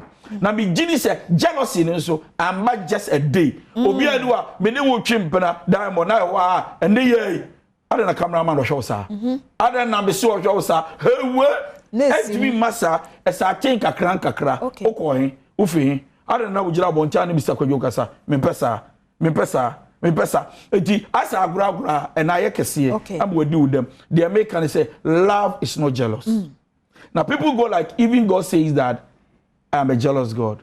It's not true. God is a jealous God for you not to serve any other God apart from him. But you are jealous because you are afraid somebody can sleep with your partner. It means that number one, you cannot be trusted. When you don't trust yourself, you don't trust anybody.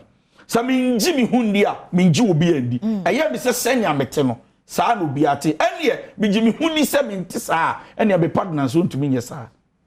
Until you have an evidence, you can't conclude and say otisa. Okay, Facebook for no ebo wabaso ene won sempa woka enti akesimi say sofo nyame hira ene nyansasema wona ye eche anopei ena Danso Steven so say we ye nyansa na nokura wasua ade pa enti Danso ebia na woye hey ekire oba na eno na akire say wona woye tire ofie ho a aya clockwise woye samuma woye oba because ehu wo muntina but you can be mission. Bema water tietia oba e share so you lose your respect. I see. Bema ubu oba won tan tietia no oya de mpo nanya o de kasa krokre yere me mpani a oye emmoa de oye emo oba na feri bu so ye ba nyansafo a but thank you but what we say bema the say when you exercise authority by shouting and screaming it makes you a man, you lose your authority. Well, I never want to say Facebook for no kasa o kanyansa sem na Kwame Nyako and so said Diamond good morning Kwame.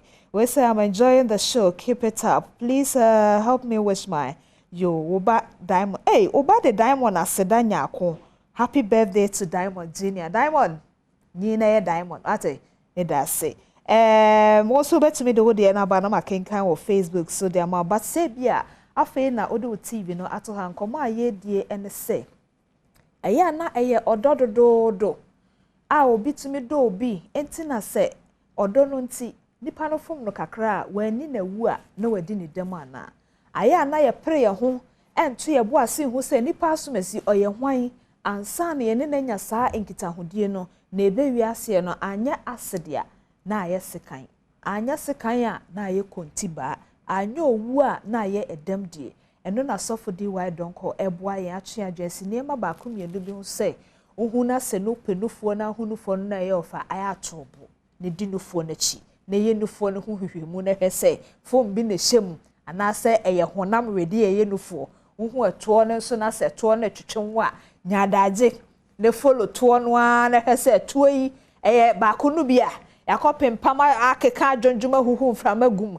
ana se saa na nyame de ma na enya saa na se wani boss wa na se etwe ben ho ntentema obede be compasso o de compasso wi a adeja na de awie no afi na be hu se se na ye fom na sisem se na artificial no bi na gu na chi enya nkoma na yedi no that is the truth me that's enti de ma yedi san komo ne se aya metai ka se ye ya kenkan kase ebo no to da bia mo ha yen pi fi se me makai kase bi da mana be na otwemienu na ejejamani so he said the obi di obi dem in the name of medono so for say odo nya awudi eti kakrachi hu say obi ton sama ne mpana no e wo wake keep ase no na nko ja baby di no ahwe na nka obaye no say akosua ntinsa na abenum na mintimi ntom ba makrachi akakoton sama ana den po ne wo me ho a wo mpa enu ti ko fa obi ana se wo de wo free se wafa wachi wachina umpa ni biem eye mpranatwe no agya no no ko ne baabi o pa asumdwe na sesi a wo bubu na gu watwa ne nan ama sesi anhwe a no wantumi ansori bio ebia mofra wom he adechi a ema bebre nanim kwan a omofa so a omode aduane eto omomapono so a be manya awe yemfa ne sesa obai okasa afo ne ho a sesi ye ya wontumi nantenko ekrache wo ma no hwan na behe wo nano ye wo hanum Ghana he ya na esi post ni baby a wono nso wawie school foforo ne mpra taxi driver o wie school wo say taxi driver na nya ne class so for class na so wasem wo sa taxi driver no ni sika ne de na your class now we school we de ni padua na nya your class sa class sam no so ama ne bi di bu mema no kwase ana eno so betumi de acid no ne awudie na ba na so yempenisa waso class aya her class Now, that moment, class is not how you dress, so. Sir? Class is not your certificate. Class is how responsible you are. I see.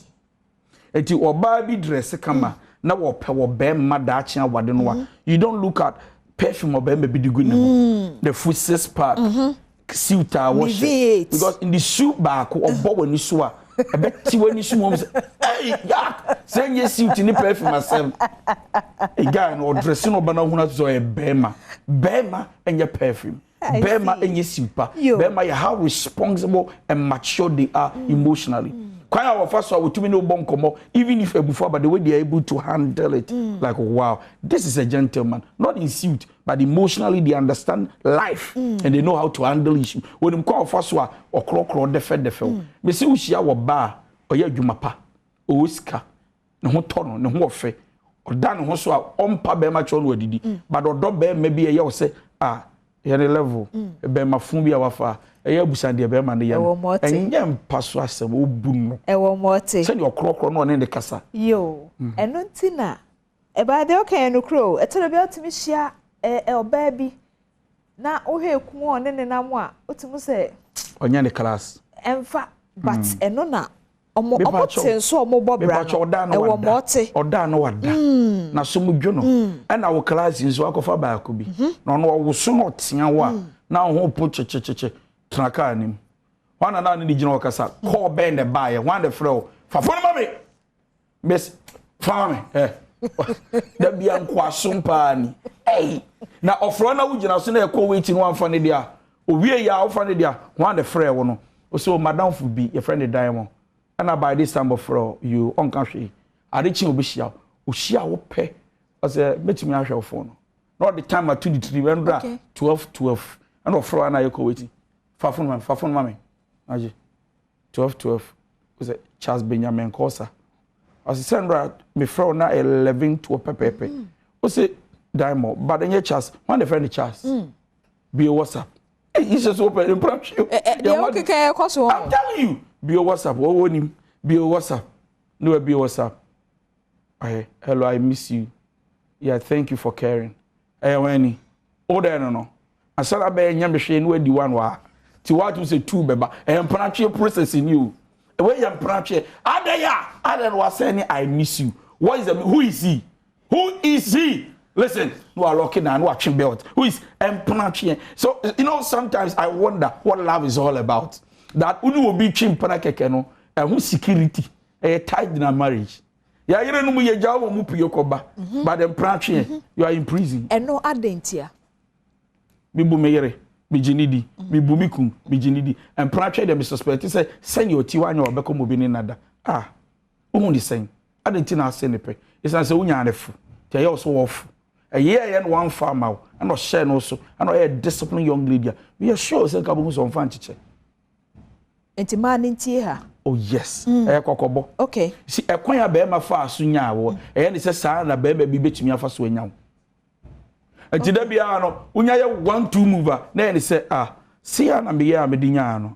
And no, my word will be the backup. Eti, Quanya Bema Fossinya, or sister 1 year, sir. Eti, most often I keep telling women, be disciplined. Hey, for a woman to get into your pants, be disciplined. Don't just allow any man in the name of I love you. Anyway, I don't even know the man. I love you. I love you is not enough until you see, words are not good enough to say yes to a man, to say yes to a woman. Words are not good enough because people do not represent their words. Say, Minoka say, Ubia no Musam is different from the lifestyle. And this is our generation. I love you. Oh. 2 days, Penushia, you bet my lunch. Mr. Michelle won't share 3 days, but first time Michelle, and I felt, I don't know, but I have this cover. Oh, boy, but I think they have to come out and tell you. I'm sorry, but I have to say it. And they say, Michelle won't share about 2 weeks in it, but the first that I met you, I liked you, and I think that I'm interested in you. I'm sorry. I know, say, but I'm sorry. I don't know, but please, I'm serious about it. I'm not like those guys. I mean business. I won't have sex with you. Me no that me do nyame. Me no that. I mean it. me no that no on per sex girl say no and that cry they forget us so no when him say and then you know o push it to the wo benya di eye mere onya yere no na wodo no na ye bamba ko ye bamba ko next time bamba unko bi mo beda to words are not enough to accept someone's proposal until their action tells you they love you. Okay, sisters nina mejide se we ye apokronkro ti se de o tro bi si da apohu hia no we esesa ofa no sa aponu bi na brothers ne ba na oye me pesa be kasa bebre we be kasa bebre I sound like those guys but me no like I don't know but I don't want to talk too much that is the truth. I always say because men are same me I don't want to talk much but I'm serious about you. I'm real. If I'm not serious, I won't bring you here. Trust me. Okay. And I'm doing the 1,005. The name of the Lord in vain. I'm serious about you. Oh, the only baby. Opa, don't say yes to me. Go and think about it. Because me, I'm not ready to play with you. Somebody, Odo di agrokra nyame unchiameka. No, I can't work at home. Odo mi ato ho. Nyame unchiameka. Somebody obasa me si nyame unchiameka. Enti, yes, obi otumi domen ho de. You see? Okay. It's serious. Okay. We are not going serious. So, Odonyamia. Oh, you're serious in Swampa. Well, enti fano and yasam share ayana ye din komo ha. Mejide say sisters bebre victim. Say wasa de so for ekike. Ayana midonyame ne bam dia na chese krachi wasa suro nyame kraka and Ghana fon so ewo adebi we ho say me pedio ye nyam sumni. Me pedio ye Kristo ni. Diamond. Pacho. I'm serious about it. Please. I'm serious. I'm not joking. Please, I'm serious.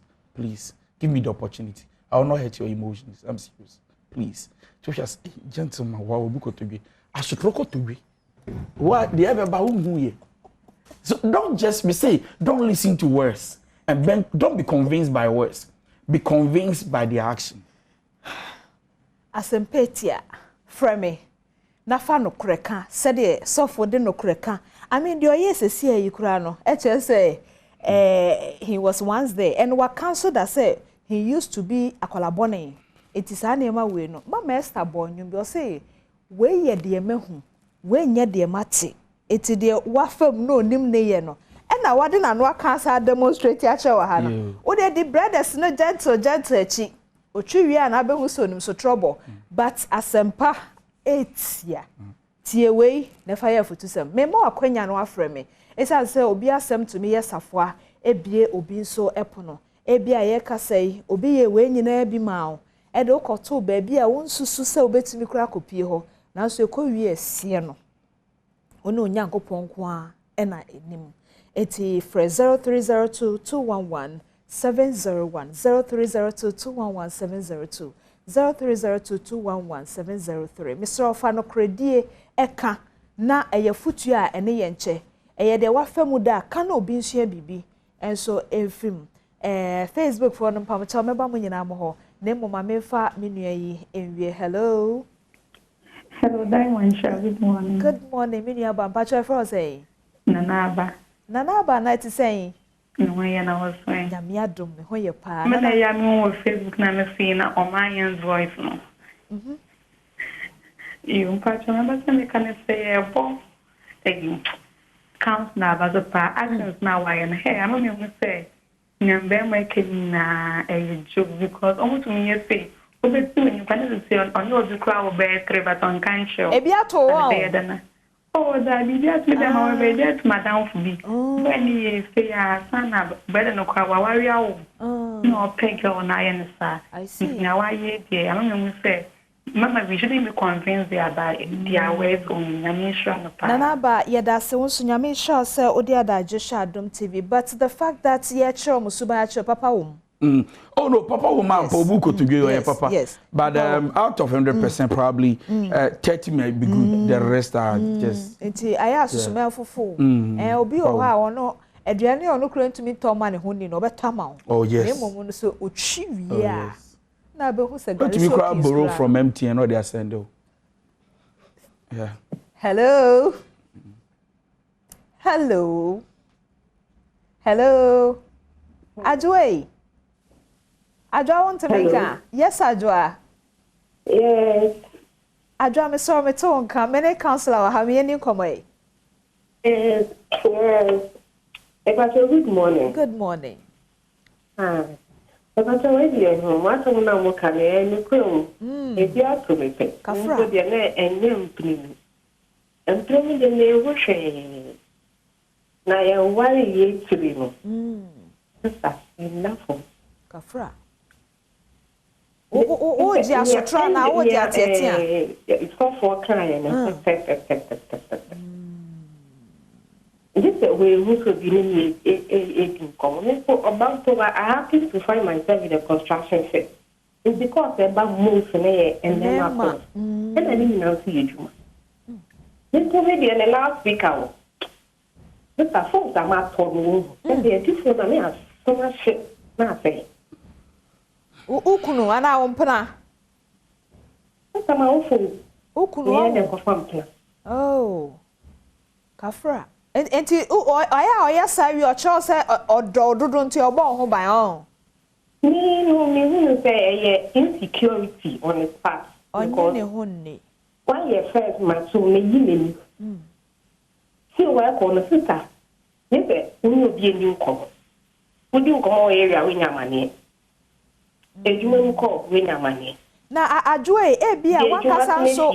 Adwa bia wankasa so unkomodie ne bi o ha ya na hwehwa no won o say no say oh ho construction firm edwuma nkomo nko na me fam to mute but loudspeaker ka ho pacho council na ka bibi be ma na chiti no ba na chine da ba oba na stay calm wa retirity wa mbemu anye de be ma no so the man was expecting that watch me no yeah it is oba ye din e wa mara watch be ma no eye na adwene say you pay back it was so to me busa no hwe I didn't even talk.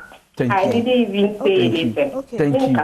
I just keep mute. The end is say oba yi say the one can say the aye construction firm for ba ko de beko tell so to me bon ho ban and this smashing of phones. I don't know I can't. I young mama me say show man. Me you ma show man. See I forgot him. Asam no bebre wo ho. Me sra say koso ahwe ne di wa wi a aya friend why. Na mo ni nkomo nkwa akiri na ontimi mo a kwan abefa so a be me obetimi atena ne ho asa so say koba sa oden san be kwa na de ko. Ai. Because say yantina home ma alatani be friend say enye yekun ni wie ye na ewiase be ye women right women there be utna ho na owuo be ba dwane owuo because wiase aye ba ye obi ankun adaku bewu etiemo obi nka wati kontem ate that's it ajoa hello Esien hello ma morning Esien wo na abobo yi ana wo ye ne bra Divisa. Yeah, Esien pacho yetio. Pacho mi chem woni counselor. Me feeling if I am share video so. Bo nyamesha. Me kenene say na me ni obi wo ho, the she obi. And I due to the attitude ni nyama, I realized say there was a time I invited me call ni ho. So a couple of times omo won ma ko say omo lo kapa or fetching she was down ho. So me going to his like her place couple of times, were very reluctant. I quite were reserved, She was waiting for me to go and fetch the water downstairs into the bathroom for her. So I went twice. So the third time, maybe I'm bathroom and I'm so you were waiting for me to come and fetch water. Me, I'm here or I'm about. Sometimes I even go to a place or kind of Kotowe. So she's that kind of person. I say. Or per se, original also like ono moye obema authority also. Who ye dibia not like or so the voice or raising the voice also. So I realized say this thing cannot help me because so I'm into engineering and also decorator like this deco no. So I found out say we the two of us doing hard work together and we can make ourselves to become a life partner. But the way things is going on, She wanted to me say the previous week and the earth in Ukraine or baby man in so I have it in mind. So anytime I go to a place and I do things in a way say it might not provoke it is the same physical. So I realized that this thing was not going to help me, so I decided to bounce back. So she started calling me several, I ignored her. And Casabio cry, dear Sopho Pese or Bassam no Ponani and Amo too, you know. Otto will bo ebeno, and now who say, Elfa hone in the dequa way, and one so engineer way, and common assassin, and this assassin no. It's the Elfa who say, Nejuma way, no, and on I am a fair, and on I'm so say, boy, sick as some see a warrior behind Nejuma, and the behind the sick as no. Where your oba shesofo watch on mo esi anya say mama fa we en chat hello Nana Joy hello Nana Joy Nana Tumeka oh Mami mom yeah hello mama yes Mami Adwa hello Mami mpacho mete won kan ye me mpacho the deal Mami wo me fa TV no so. We den ke twemo me nua mami pa no ai me say. Hello mami. Okay, mami me so dum uwe no na afa yentumi enkasa na Facebook for no e wo ha bebre nti mami kan omo so de no. Akisi me say sa class ko no Diamond kabio na ma na me ma ne bebre abaso na class obi o hokra na ne kwa asori a I saw them on now. Akonya ni obi ade no. Who say what ha cront now? Class. E wo nwumem, e wo school dem, e wo awarem. O de ye class ah. Kono komochire. Meja class no. Class na hu hia, but I atobo class. And Emmanuel so say manage said e wo dwen ho. Ye da say. Owo ahen kwasi champion so say omayache ene ya hefo nyina yeda say ena Godwin Kadogbe ono say counselor, what of a wife, no matter what you come down with her advice, she will rather argue with you as if she's right. Em say no ko wie esinde no etimpacho Godwin counselor be man number ya friend so he na so ba no de bia na no bro so na ntiase anya dwuma jesi ho so from pacho ye pon yahwe hu yi menti obi anu ne me do engine tum so wodo mani sune ne ban ende din kire se wodo na me pacho mempre ho so why especially if you are a young lady or you are a young gentleman mempre ho ndo tobo na yahwe yi kakra na beboa na fa mpaye eni nyame ka ho nyame na dum nipa no omboa ma wuhie ni papa tobo anyame mpaye eni tobo ase eni akomapa adwenpa we share ni papa mene gede okatwa to no ho eto de bia wo enye onim de enye de wakodu nyame na de odomfo edomu nti tobo ase na odomfo beba wate empre wo ho Benis Danso na Koja Mavis Nana Joa Wilson munyina me home messages no na mesre mo frɛ sofo na afemu to ankomo no so ewo ho betimi so ahia me wo all the social media me din de ma mechra Diamond ewo social media baby abehwehwem bia sofo pacha wo number no all the social media me din de DY Donko Donko no DONKOH R social media baby abehia me 0244 515544 0244 515544 thank you. Mavis Mesa Saba experience now one nyina ya me yase wantumi afre na na yan share but ene so fon share dako ye counseling ti yebedi honkomo nkoma ye di wa fisem so no say ekwan ne ben na abefa so a oba anase obema oye nunkumfo oba oye krafo obetumi ene natena wo wiase a ye ba ye mpnatwe ene awarem bedesi pacho meni ahwefo edase afe oma hene kwabena sante ene abedwafo otena na afe omo edin pense mojumadi na brokai se ba kofo didimi a abonte nya nika so obi nsa na obi nsa na obi asetenam enye mrema no from me ma mechra Diamond Lady D good morning.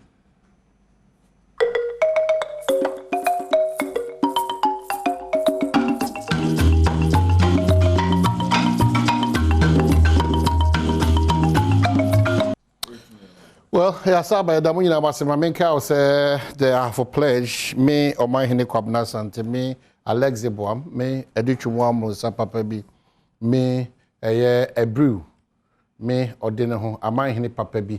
Yanfo hene, me yanfo hene, me goso hene. You know that's our capital.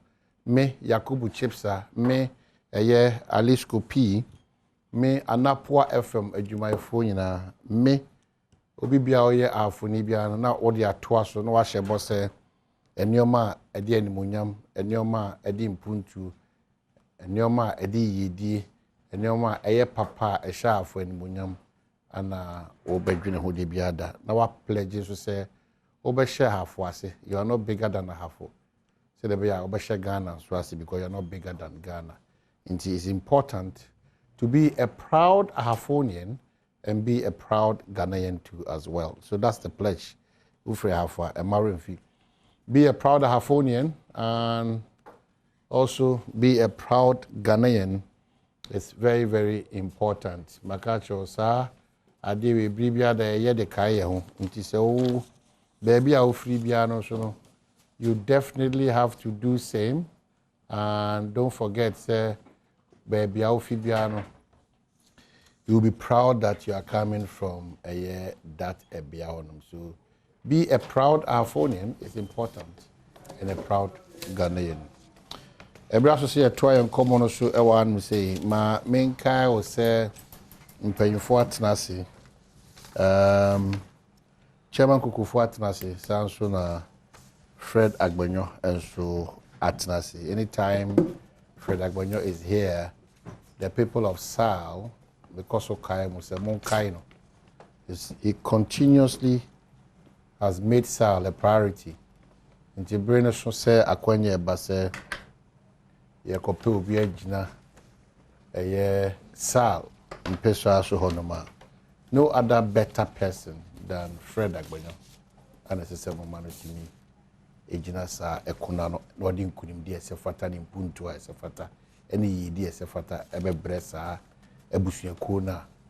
Some of us now are joining Fred Agbanyo to ask questions like why and how is this continuously Asia IT said the needed agencies no ebubu enua ego masum. It's very worrying.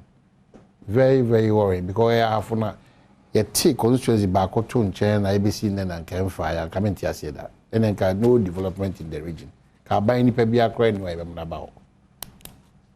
We cannot just by our word and we just our mouth always be talking Sal, na eko Sal, na eko Sal. And yet, if you be at the Tihania Kaka Sal. When the right thing needs to be done. You know, I don't know, but it's very worrying. And with impunity, the relevant bodies that are supposed to ensure society because it's like all kind of crime more. It's your young if we all don't join forces to fight for this good cause for Ghana, when it gets to your turn, it will be a very treaty.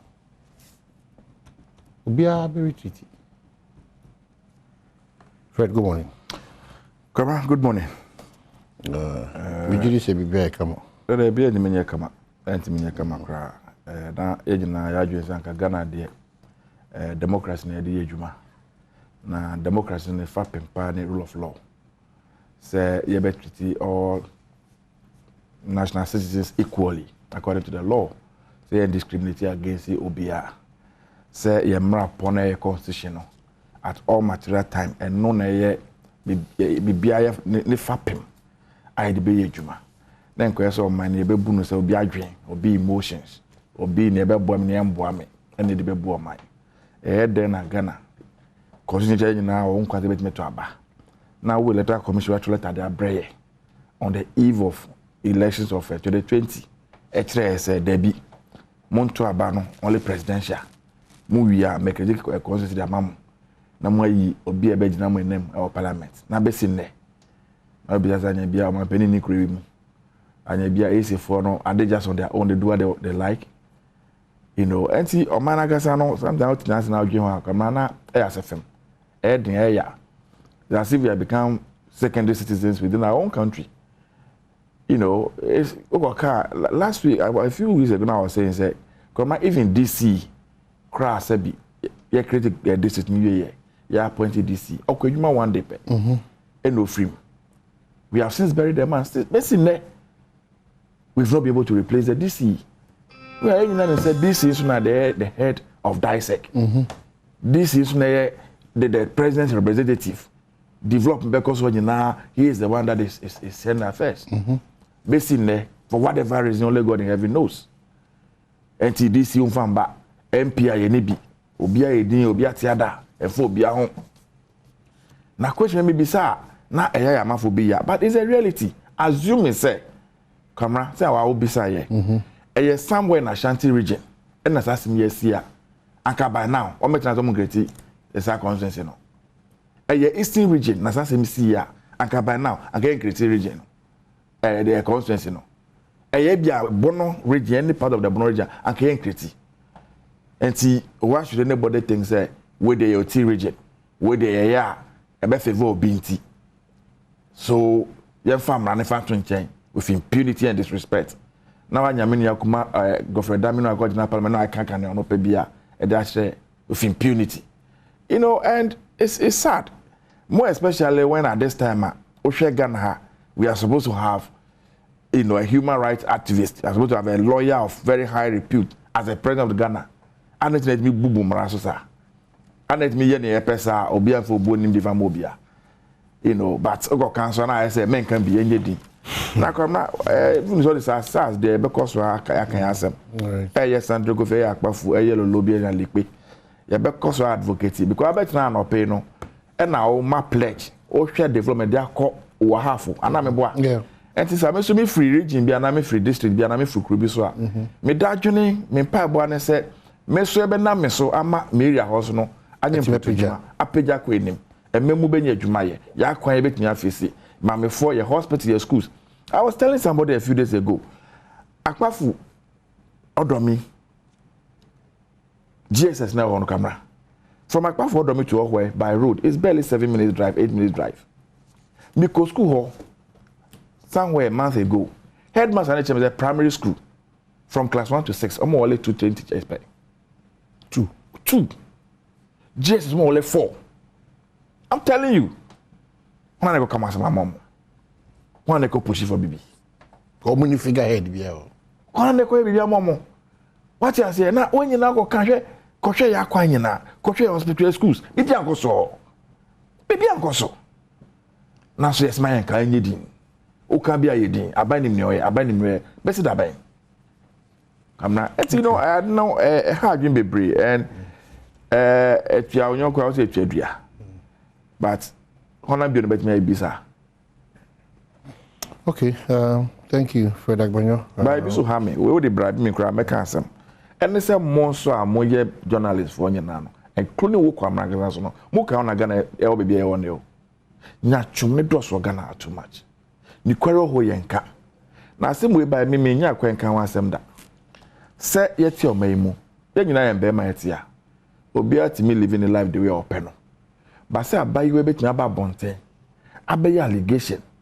Say onne omampeni e wo bebe ye na ono free Canada ba Ghana also to kwan dey call Lome na e be akofa national security for their staging armed robbery against the woman. But if the allegation the lady may say to go by led by the president himself and the national security of the country and all of us are quiet and watching. No, we have not been quiet. How do you mean? I've not heard you on this. I think that my position. I've not heard you on this. My position has. And I know that you would have said some other time. No. I'm telling you the truth. No, Wadaroma.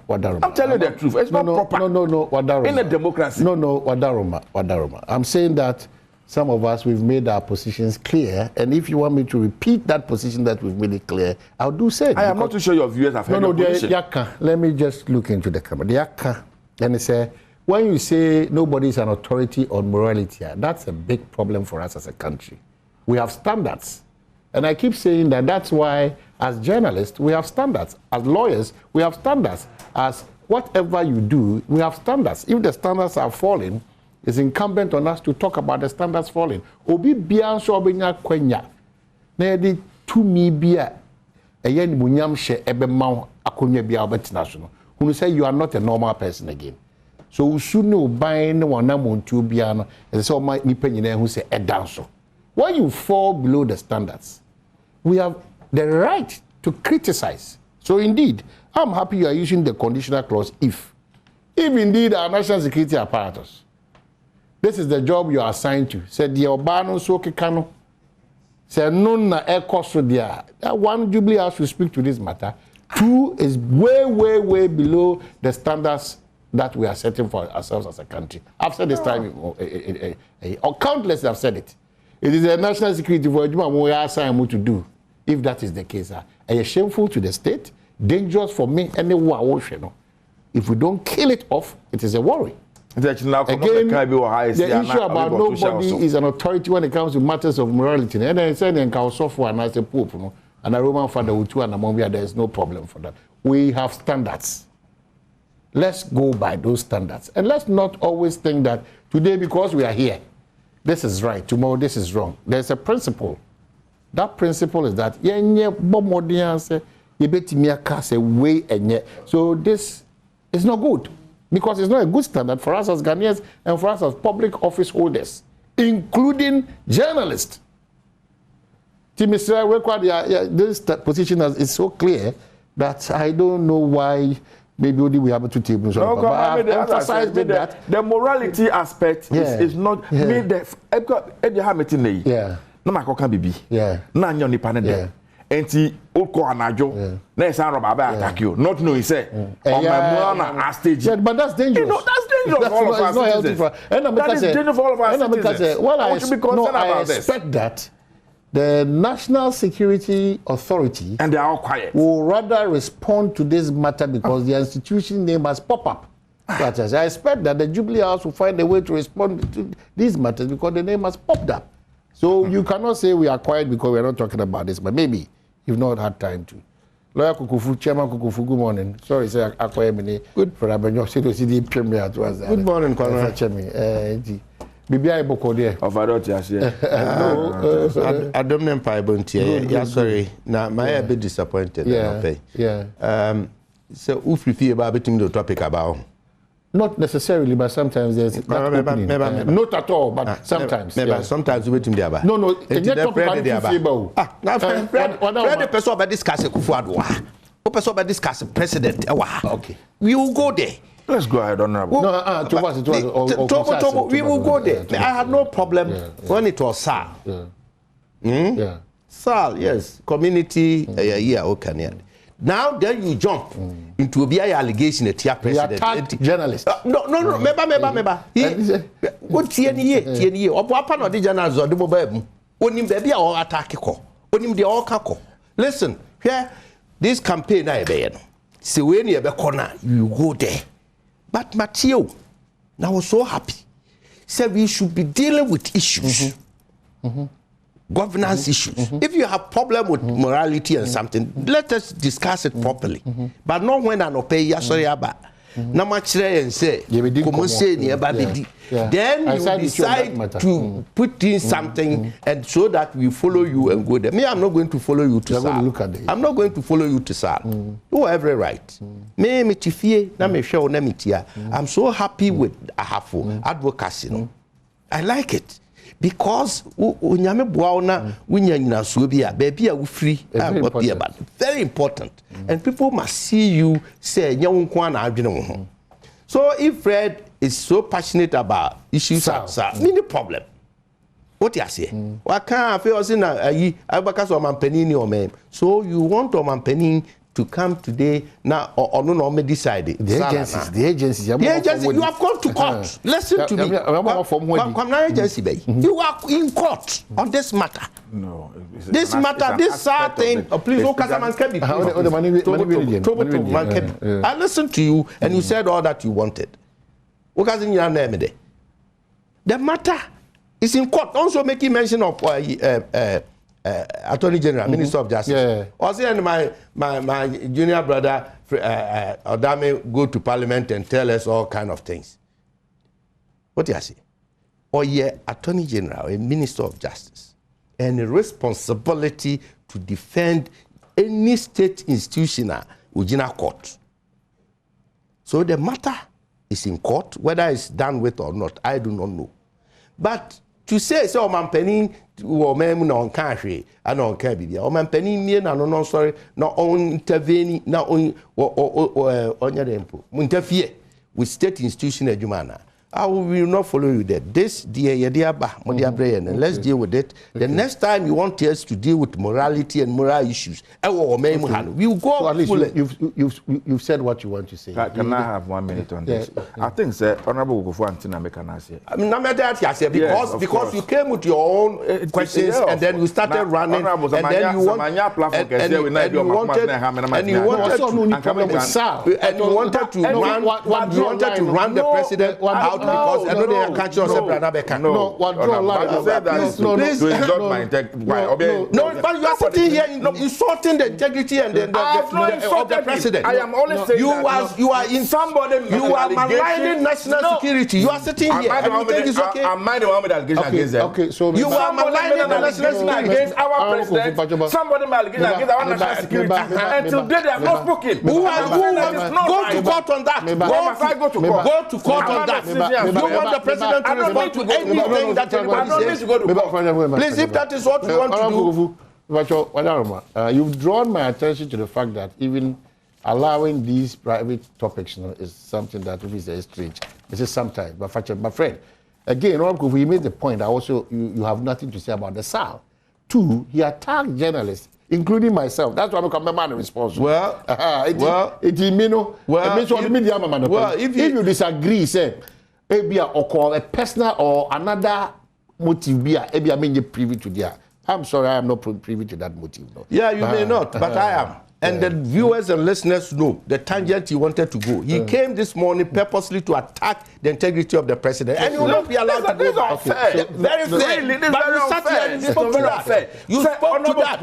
And you want the president to come and respond to every single allegation somebody makes. This is not just every. This is not just every allegation. If you think this woman has a case, go to court. Go to the police and make a complaint. You don't sit on social media and all these manner of things and you expect morality means not my concern. You expect us to respond to that. The state apparatus. The state apparatus go to court on that. To this. Summon them before, sue them. Sue the state apparatus. Let the state apparatus come and answer the question. I'm not for their own perception about it. As I see, Honorable, this is not an issue we just sweep under the carpet. We should not be emotional about it. All of us are Ghanaians. And all of us must show concern. If this is the platform, if this is the proper platform to do, if this is the proper platform, then what other platform do I have? But don't you have this? He came for this. Don't you know? Fred, yeah, what draw attention to that? Let's just go back. Now I come.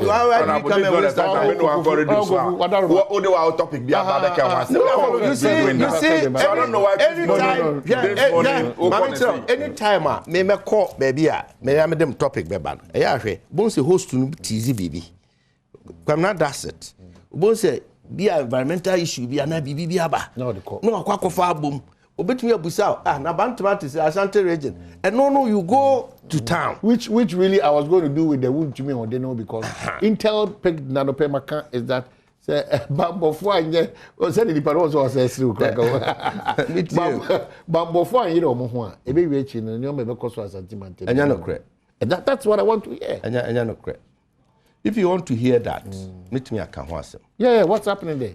There's too much tension there. No. I don't know a Catabis, no. You see, he has invited. You see, that's the point I'm raising. That's the point I'm raising.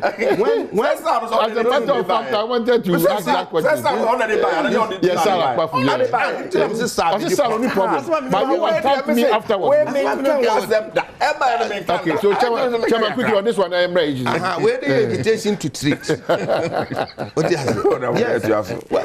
true. If you are something, there is no tension. Okay, good. Absolutely. Good. Absolutely. Yeah, people can manufacture, but I mean, kind of craving show. I'm secretary to the committee. Oh, okay. Yeah, the election committee. Okay.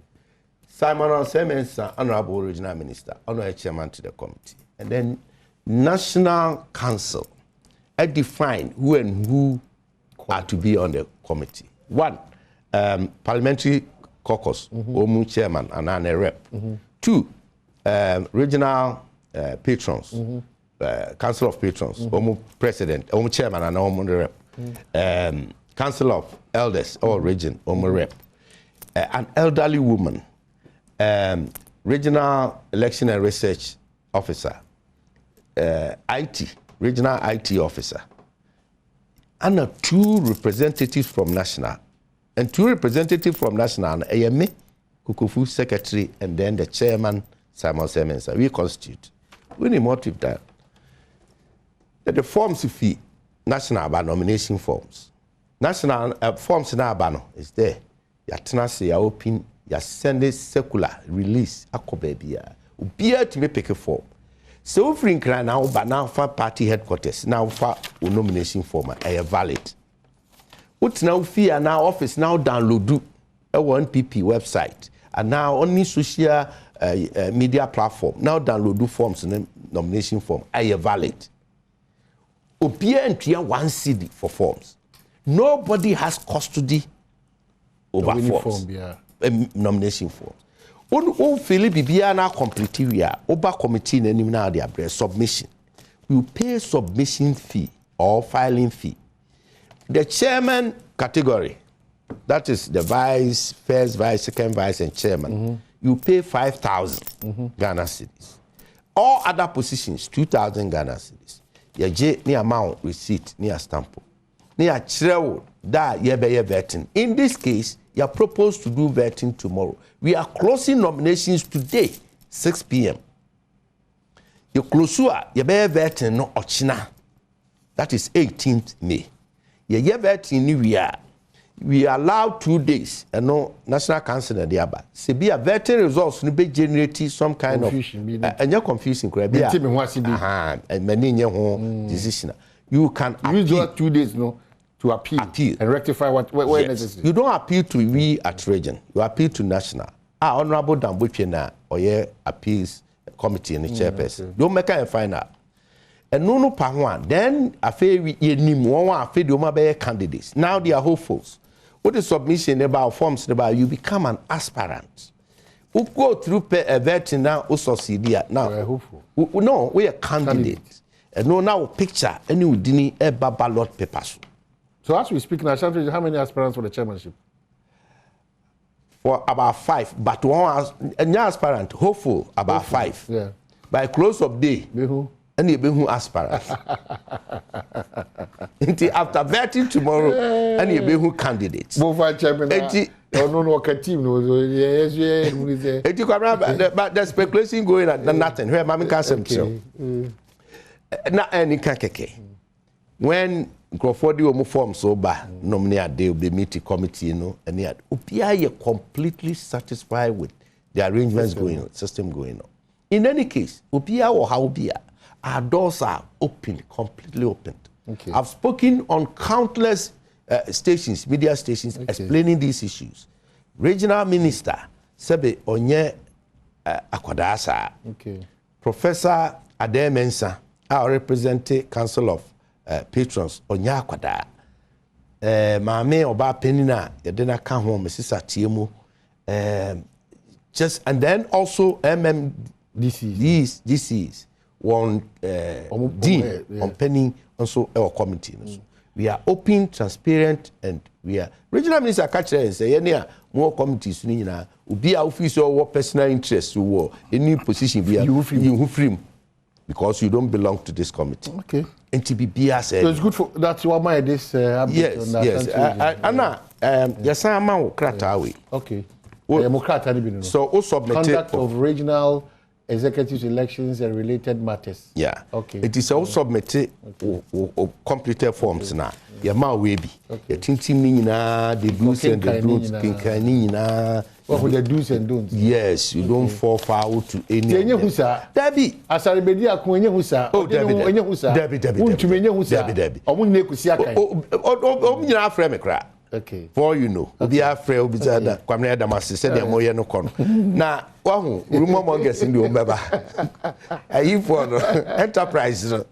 Uso obi are thriving confusing. Obi are ye. So the time you should the time ni but o nyina bubu ma pray because secretary that ka be frame me na so me wo mre dane me wo mkoko afuo. Secretary me pay nomination for say dey gisem frafuo mba. Fred, you brought back to your conversation. Oma me wu na so ada. The submissions. Me can't share. They are cost. I don't pay one bus with a different men can't share. No, men can't share. So in the situation in Kumasi, men can't say. Oh, now say. Oh, now honestly, men can't share. And one kind. One kind. Men can't share. Because me good hobby. I don't men can't share. Otherwise, we wouldn't have a good. Oh, no, men can't. Say that because on cancer. Because men can't share. Because the hobby. Because I'm better. I don't want to bet. And I may say, oh, mammy, who now say, Wada. I don't know you ready to see. Now, what is the Boba? And I know that. I don't know. Nancy, who me actually. It is just I know. And then I may share the world on that. Who share, you know, no matter cost to you as to go who follow. In Brazil, for instance, matters relating to wheat. Any 3 square meal. In India, matters relating to wheat and oil. In France, same. Germany. In fact, baby, one might say, yeah, my want to a more bargain, you know, and all those things. And the cost of living and food items, you know, following the world. I think there's a report. I've forgotten. Yeah, something. I'll get back to that report. My only concern is that on my Ghana and Ankasa, our preparedness and readiness for some of these, because we fall too much and rely too much on these things. How do we start also adjusting to the realities that we need to now start doing a lot of things on our own? So there are some of the shocks in the Odoma. Because anybody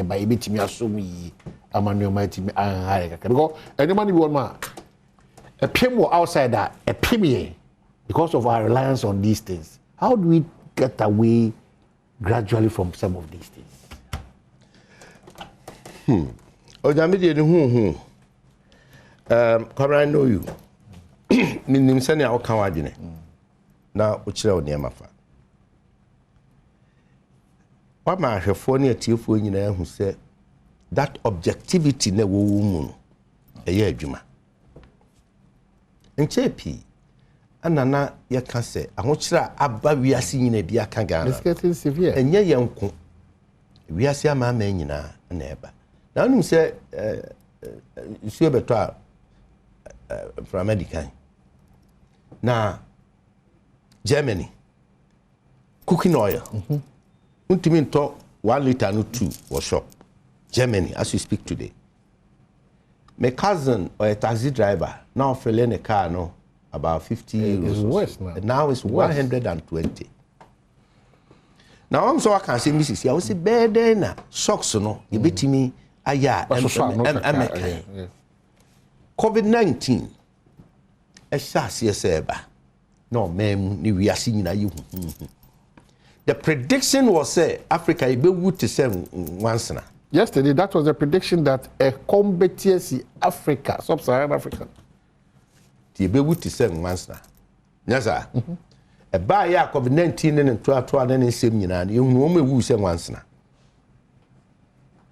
Na yehunu hyehyɛ homegrown solution yɛne yankasa yɛ ho yɛmfa yɛ locality sɛdeɛ na yɛmfa ne yɛmangu akwan mu ne at that time I was a bit kakra but na ɛyɛ nso yɛnua no opposition they were so hard on government on this COVID issue and the more be about that obi kura say president too plan na akofa COVID aba and all that and the more be about that no and the man to board them and the man you say and e be wu and ni nyina president tie na sopem no ne mpanifo de ne egu akwam 1 edrum pempenso bia afa wi asese the whole world mpanifo atimi manage COVID the power with the whole world president Akufo-Addo e ka ho bi Ghana ye can be. And yes, ye huna mane, ye nipa bi ewu, ebinuma yare ada ho a hometen sese kebasa. Now so what the tutua ma bi die ho a, won wo sika, no more very very sophisticated healthcare systems. Vaccines you mo na ye, e hospitals you mo the papa ene bibia. Now aduru aduane so. Full shortage. Mitia ye kakra, if you say me a student of international politics. A student of defense and international politics. Our Ghana Armed Forces Command and Staff College. Professor Vladimir Chidansu. On Dr. Emmanuel Major General Kutianum Nempenifuaka Nechreade. So we are following this not on academics, but on daily basis, a year critical, a year practical. And if you should ask me, I devote more than 40 minutes every morning to cross-check across the world. And now me can say be me say. Young Momadran Cassie any back. Nanko you're complaining or fuel price wa ha. And kwa chika creating 1982. 82, the revolution days, these days, 82, 83, 84, 85. Those were the times. Ghana kwa huchiremwa to the extent say dokno kra dokno ura no obo dokno no onya moye no na ugina ho ma mi gina ho de chense koje yellow corn kwara na no ho asem. Yes, banchi bi ba akotro banchi. Yeah. Udia na busuafo no mawu. Yeah. O manyimu petrol would oka ji so ko parking or filling station for 2 weeks e futuro utrani obeba na 2 battery. Me can we nyina practical because me papa own 3 filling stations BP. Songo police station, Abrepo Junction, Bantama, and then Abuabu number 1. Into petrol crisis. Today we are talking about fuel prices. Number 1 Come on, young Siriame. Nian Kosa or how ne sounds with him. Who should have the bad Say we are seeing now fair petrol no cry and mampo no kutesika. What to be? Those were the times, sir. Now you top petrol 1 gallon, 10 times the price. Now what top 10 times the price, you know? Ube pesa wo di biba kwa kusie na adu kusie no susu eja akoshe no na wonu fie no obusie nyina so mahye. Eno hunsu sanso na that's America. Fuel shortage of America there. Because America releases reserves 1 million barrels every day. Joe Biden about 2-3 months ago. Yet America is experiencing fuel crisis. Now, Ediane, planting for food and jobs. Matisse binomi kwame operation feed yourself. Example. The pia metnase na mekaya na makaya papa ne say anya hwe kra no odi bibi dua yemu se dua de wankasa obedi. And it helped a lot. Memo anane mayan bibrede wo ma hunu. Nti ye kan say na yenso yanyere ye ho mu da ubofu madaroma. Ya yenkoye chikakra. Yenka sansem inu mu. Ebra planting for food and jobs by. It is not say ayeyi ananyi. It is about say awakening the conscience of the nation. Ya twi adwena sisu se hu behia se yemfa bibi nhye fom. Nemfifi mra. And I can tell you, interventions are a bass abred. And no abua kushin or how are you almost see to a very large with himself for some reasons. Nanka a moon test ya Ghana for nya for a moon. You see perfume rice and one. What do you say gradually a cough? I will give you the statistics. And there COVID-19 time, na president it is still with us. And you go to restaurants and people are asking for apem, bayere, nyadua, stew, kontomre. And then as we speak today, and then me no ka say, nkrofo ye more interested wo kokwa ya tutu. Bayira ya tutu ne nkatie. Dan senka normally okwa kugina the friend abroad duane hwan ne. Enti importers be catch now. Container 40 footer 20 footer container Omo krania mani adiaba. Senkade 5,000. Kwamena is about 25,000. 5 times double that. Na yebeko ahokyere kasiem sana nsusuye ne tie. Anu nti de obusa yi. Die na yebeye solutions ni bi ni. Mama for once. Yentra se ne ehu se ye waste aduane wo ya fie mu dodo. Me corporate. Me ka ho bi. Mpaya he ana ya fie mu ye ba wi aduane, mama ba wi aduane, papa ne nkola be didi. Na ebi nka na ye nkotungu. Mpaya he waste a lot. The next door neighbor or dakom. Anase street na wo fa so na wo ba wo fie no. Uhunu nipa de da nchen a omo dakom. Bibia nkan agen say spirit bi na be hye mu during lockdown. Na ye free ye pem free fie mu ye nuane de be mankro. Sankrofo na na mu aduane om da ho. Nyesa lockdown ko enti om ko. They are there suffering silently. Silently. Enuti ye wi aduane no na ye ne bebre ne bika ye nkaya foforo. But do we even need see be ye aduane bebre ama biaka? Enti say a family of 5 enti ye ntimi calculate hu say we ye betimi adi awie na bia we ye di she fridge mu na de achi a ya toa so anase aye ni say enti 1 you waste aduane. 2 ye title niema ehun nse da hia ye pii for a moment. Okay, ye be ko hono so but this time ye be Fred is so be. Oh, okay. Maybe Fred might be interested by going straight to the topics and also contribute to this world economic order, no, the expectations of hardships ahead, or maybe you know how to sustain independently. Kamara, Ghana is an island to itself. We are part of the global order, and there's a globalization. I must say we are saying na ayekete. Enti bibi to nyonko a wan hwe ne ya ebeka obi because we are interrelating, we are trading among ourselves, we are doing all manner of things among ourselves. Enti sampampa se yare bia ba a affect we are saying na whichever way ebe affect Ghana so se kon because ne Russia and Ukraine now it's affecting economies across the globe. Naturally, it may affect Ghana economy soon too. But the question should be asking ourselves is say, as Ghana, can we confidently, truthfully, looking up to God in heaven, and say, near cost war Ukraine, any Russia, and now yare COVID now will be our as a nation. Do we have to blame? Come now, do you have to blame external force for all our woes when all of us know the contribution role you play as a nation? I'll give you a few statistics just about inflation. Then I'll come back to the substantive point I want to make.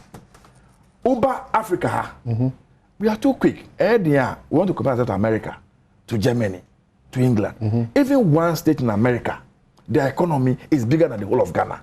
So that comparison, don't even start them in the first place. Now, sub-region, Oko Kenya, as we speak today, our inflation is 6.1%. Oko Nigeria, our neighbors were higher, 16.1%. Oko Liberia, our more free war more in 11.81%. Oko Togo, how when you papa Togo, our inflation is 2.5%. Oko Ivory Coast, on Maya Ekano, my Penina Nakufuado, on my on site all the time. Their inflation today, as we speak, 5.9%. Burkina Faso, just by Paga here, 2.6%. Ghana's inflation rate is 23.6%. Ghana's inflation rate, you can't inflation now. The rate at which Nyama Bo Ekosro, Ewo Kronim. And you be Togo for COVID affected. Ukraine, Russia are affected more. 2.5%. Burkina Faso is affected more. And my mom was in and you be a young so. Come on, see. Up until say you better take responsibility. Say as a people, you have to 2 years ye. and nothing na be ejina ne. I ever cause to delude ourselves to want to, cry the same cry that people out there are crying and making it look as though we did everything right. But the external forces are having impact on our economy as we are today. We are going to be in a major problem. COVID by camera. Sika yenya as a result of COVID. IMF enquire my 2 billion USD. World Bank over 500 million. Your stabilization fund equate about 20 billion. World Bank Bank of Ghana my Sika. Through the Ministry of Information, we are appeal to corporate Ghana over 35 billion Ghana cedis. Oman Peniko Jina Parliament of the National Address, followed by the Minister of Finance budget. Omunina Kasa Sika spend a year as a result of budget, barely 18 billion. And 35 billion. No one spending 18 billion on COVID-related issues, some of which cannot even account for. I see my mom for the close at 3 weeks. Look at the figures they are churning out. No man see look at the figures they are mentioning. Parliament may account for COVID expenditure, how you spend the money. They are not ready to do it. And to 35 billion, you spend 18 billion. So how then do you return and blame everything on COVID? Kamra, Oko America, the total population of people who are in the agriculture sector about 4%. In Europe, it's about 3%. Ghana here, more than 66% of our Ghanaian workforce, we are in the agriculture sector. Yet we cannot produce and feed ourselves. The issue has nothing to do with COVID and COVID in Baye. They are not lazy people. The environment, the conducive environment that governments upon governments in Ghana are supposed to create for the farmers so that farming will become more attractive, will become more rewarding, is what we have refused to do. Go to the farms. Post-harvest losses. Tomatoes bar. We don't have storage facilities. You need a best store. I'm not for churches who of them. No fault of theirs. Unam na watermelon ba unam aflawo kan we so egugu fem afọ church so is it wastage? What environment have we created as state? Yeah, the fact that was you say yeah president to some Jews and yeah maybe have we done any of those things? But bodieba na come marketer a breeze and a pro. So the 1F project was good. Kamra, you see everything that we dream about and we think about in Ghana on paper, it is so beautiful, it is so good. But when it comes to implementation, Maybe I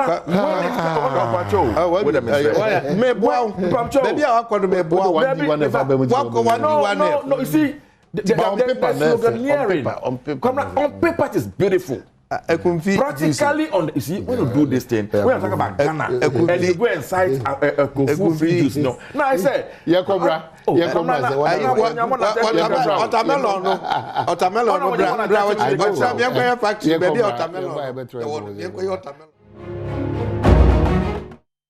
Joseph Yamin, happy birthday.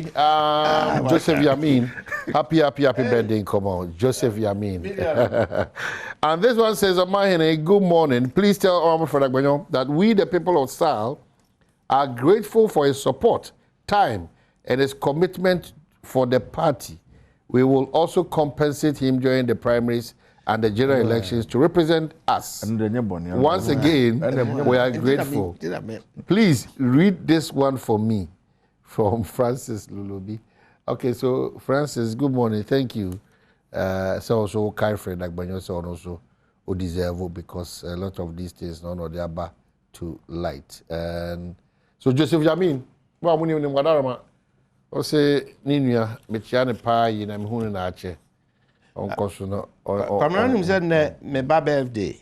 Oh, Henry Osei Henry Osei Kokofu. Yeah, a medical student. Or tech, yeah, yes. So Henry. Many of us Henry. Unia man paying for in our so Kahobi. Henry Cook. Hey, serious. Now say Bakuko, say Bako exit field because we'll be a faster Jenico. Oh, coffee. And then not respect you. So I shall crew. The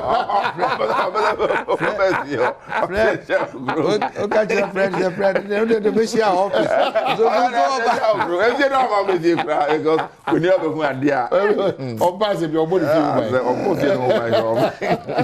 Okay, so we are back to our conversation. We're wrapping up. Say, come on, I'm but when it comes to issue of food, camera, health, like agriculture, health, education, you can want them as Ghana for. Yes. You can want them as Ghana for. Yes. Nature sometimes disobey your management by freely say it will take a political decision. Yes. To do it to change it. Yeah. Game changer. Political decision. It will take a political decision to change it. It's about leadership. Yeah. It's about willingness to do it. Community of Agriculture website. Fish are we or Ghana have more than 55% the credit from Maneriba. Fisheries. I'm telling you. Website. I'm telling you.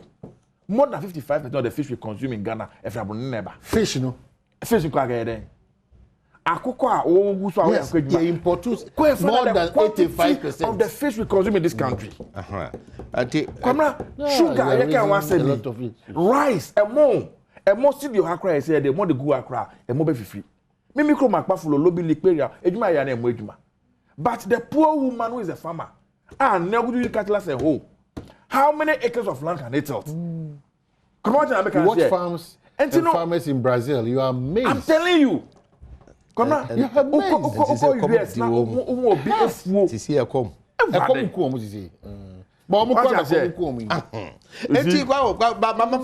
You see, I agree. I agree. Global propaganda. I'm telling you. I'm telling you. Against Brazil. Yes. Hey. They can never go angry. Go and check Brazil what they've done. Because Brazil what they've done. That's what they've done. They can never go angry over. Now, come on, the information I can't tell you one and you're going to crown. No, this is global propaganda.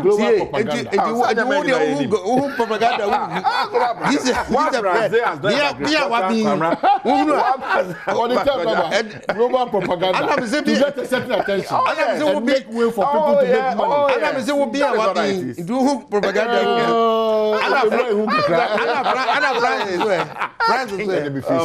Ana Germany. In fact, your catcher was no Nilibush in Ampa. OGD. Germany is Mama Yamiase. Umpenso diabedui.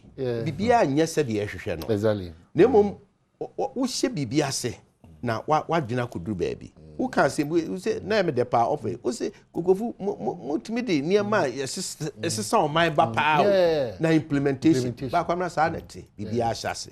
Yewraje ekufo hye this national health insurance ase.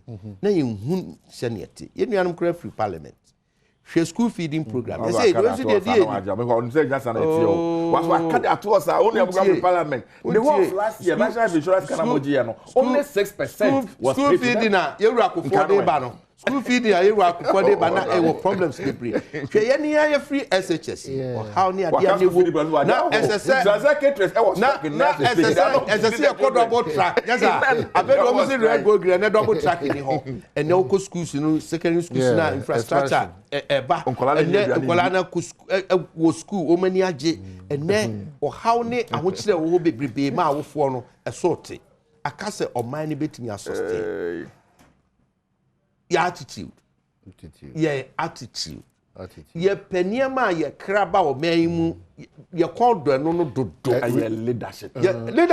Leadership never more South Africa. South Africa. Nano. Really? Nano Fred. Nano Fred. Not Busano Fred. Oh, yeah, Fred are not cracker the South Africa. You have to take to another South Africa country, one of those countries. Go and register. Na beer keke. Na Fred no Mubusa Henneken. wa bra club beer. This is the local propaganda. The local propaganda. Oh, local propaganda. Local beer. ABC ni club that you want.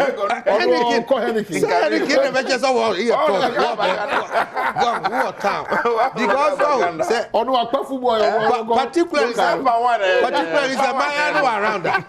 And you see, Tadia Shemien,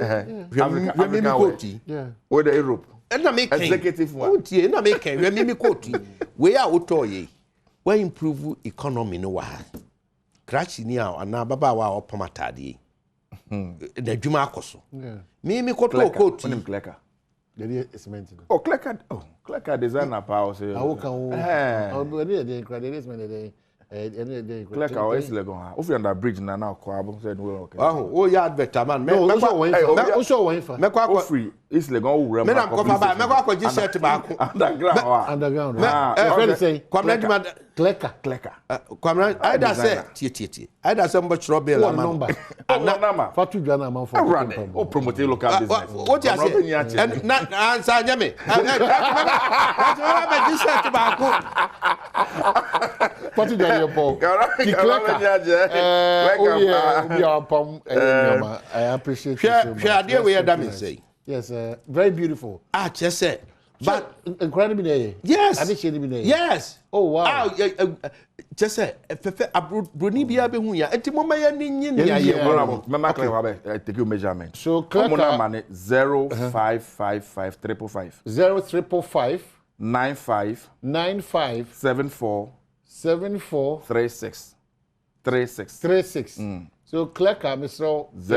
055 now my good discount na adele so said we see a pam the good ana ave mama more Fred Abasu bio say what me aka di one district one factory no ho dance pa now because what you mean that's what it's meant. What did I say? What you said yeah Gini Ghana that's what you said. Yeah Gini Ghana watermelon say kwa we say kwa so man Gini here that's the certain factory tomatoes guru me say I am disappointed.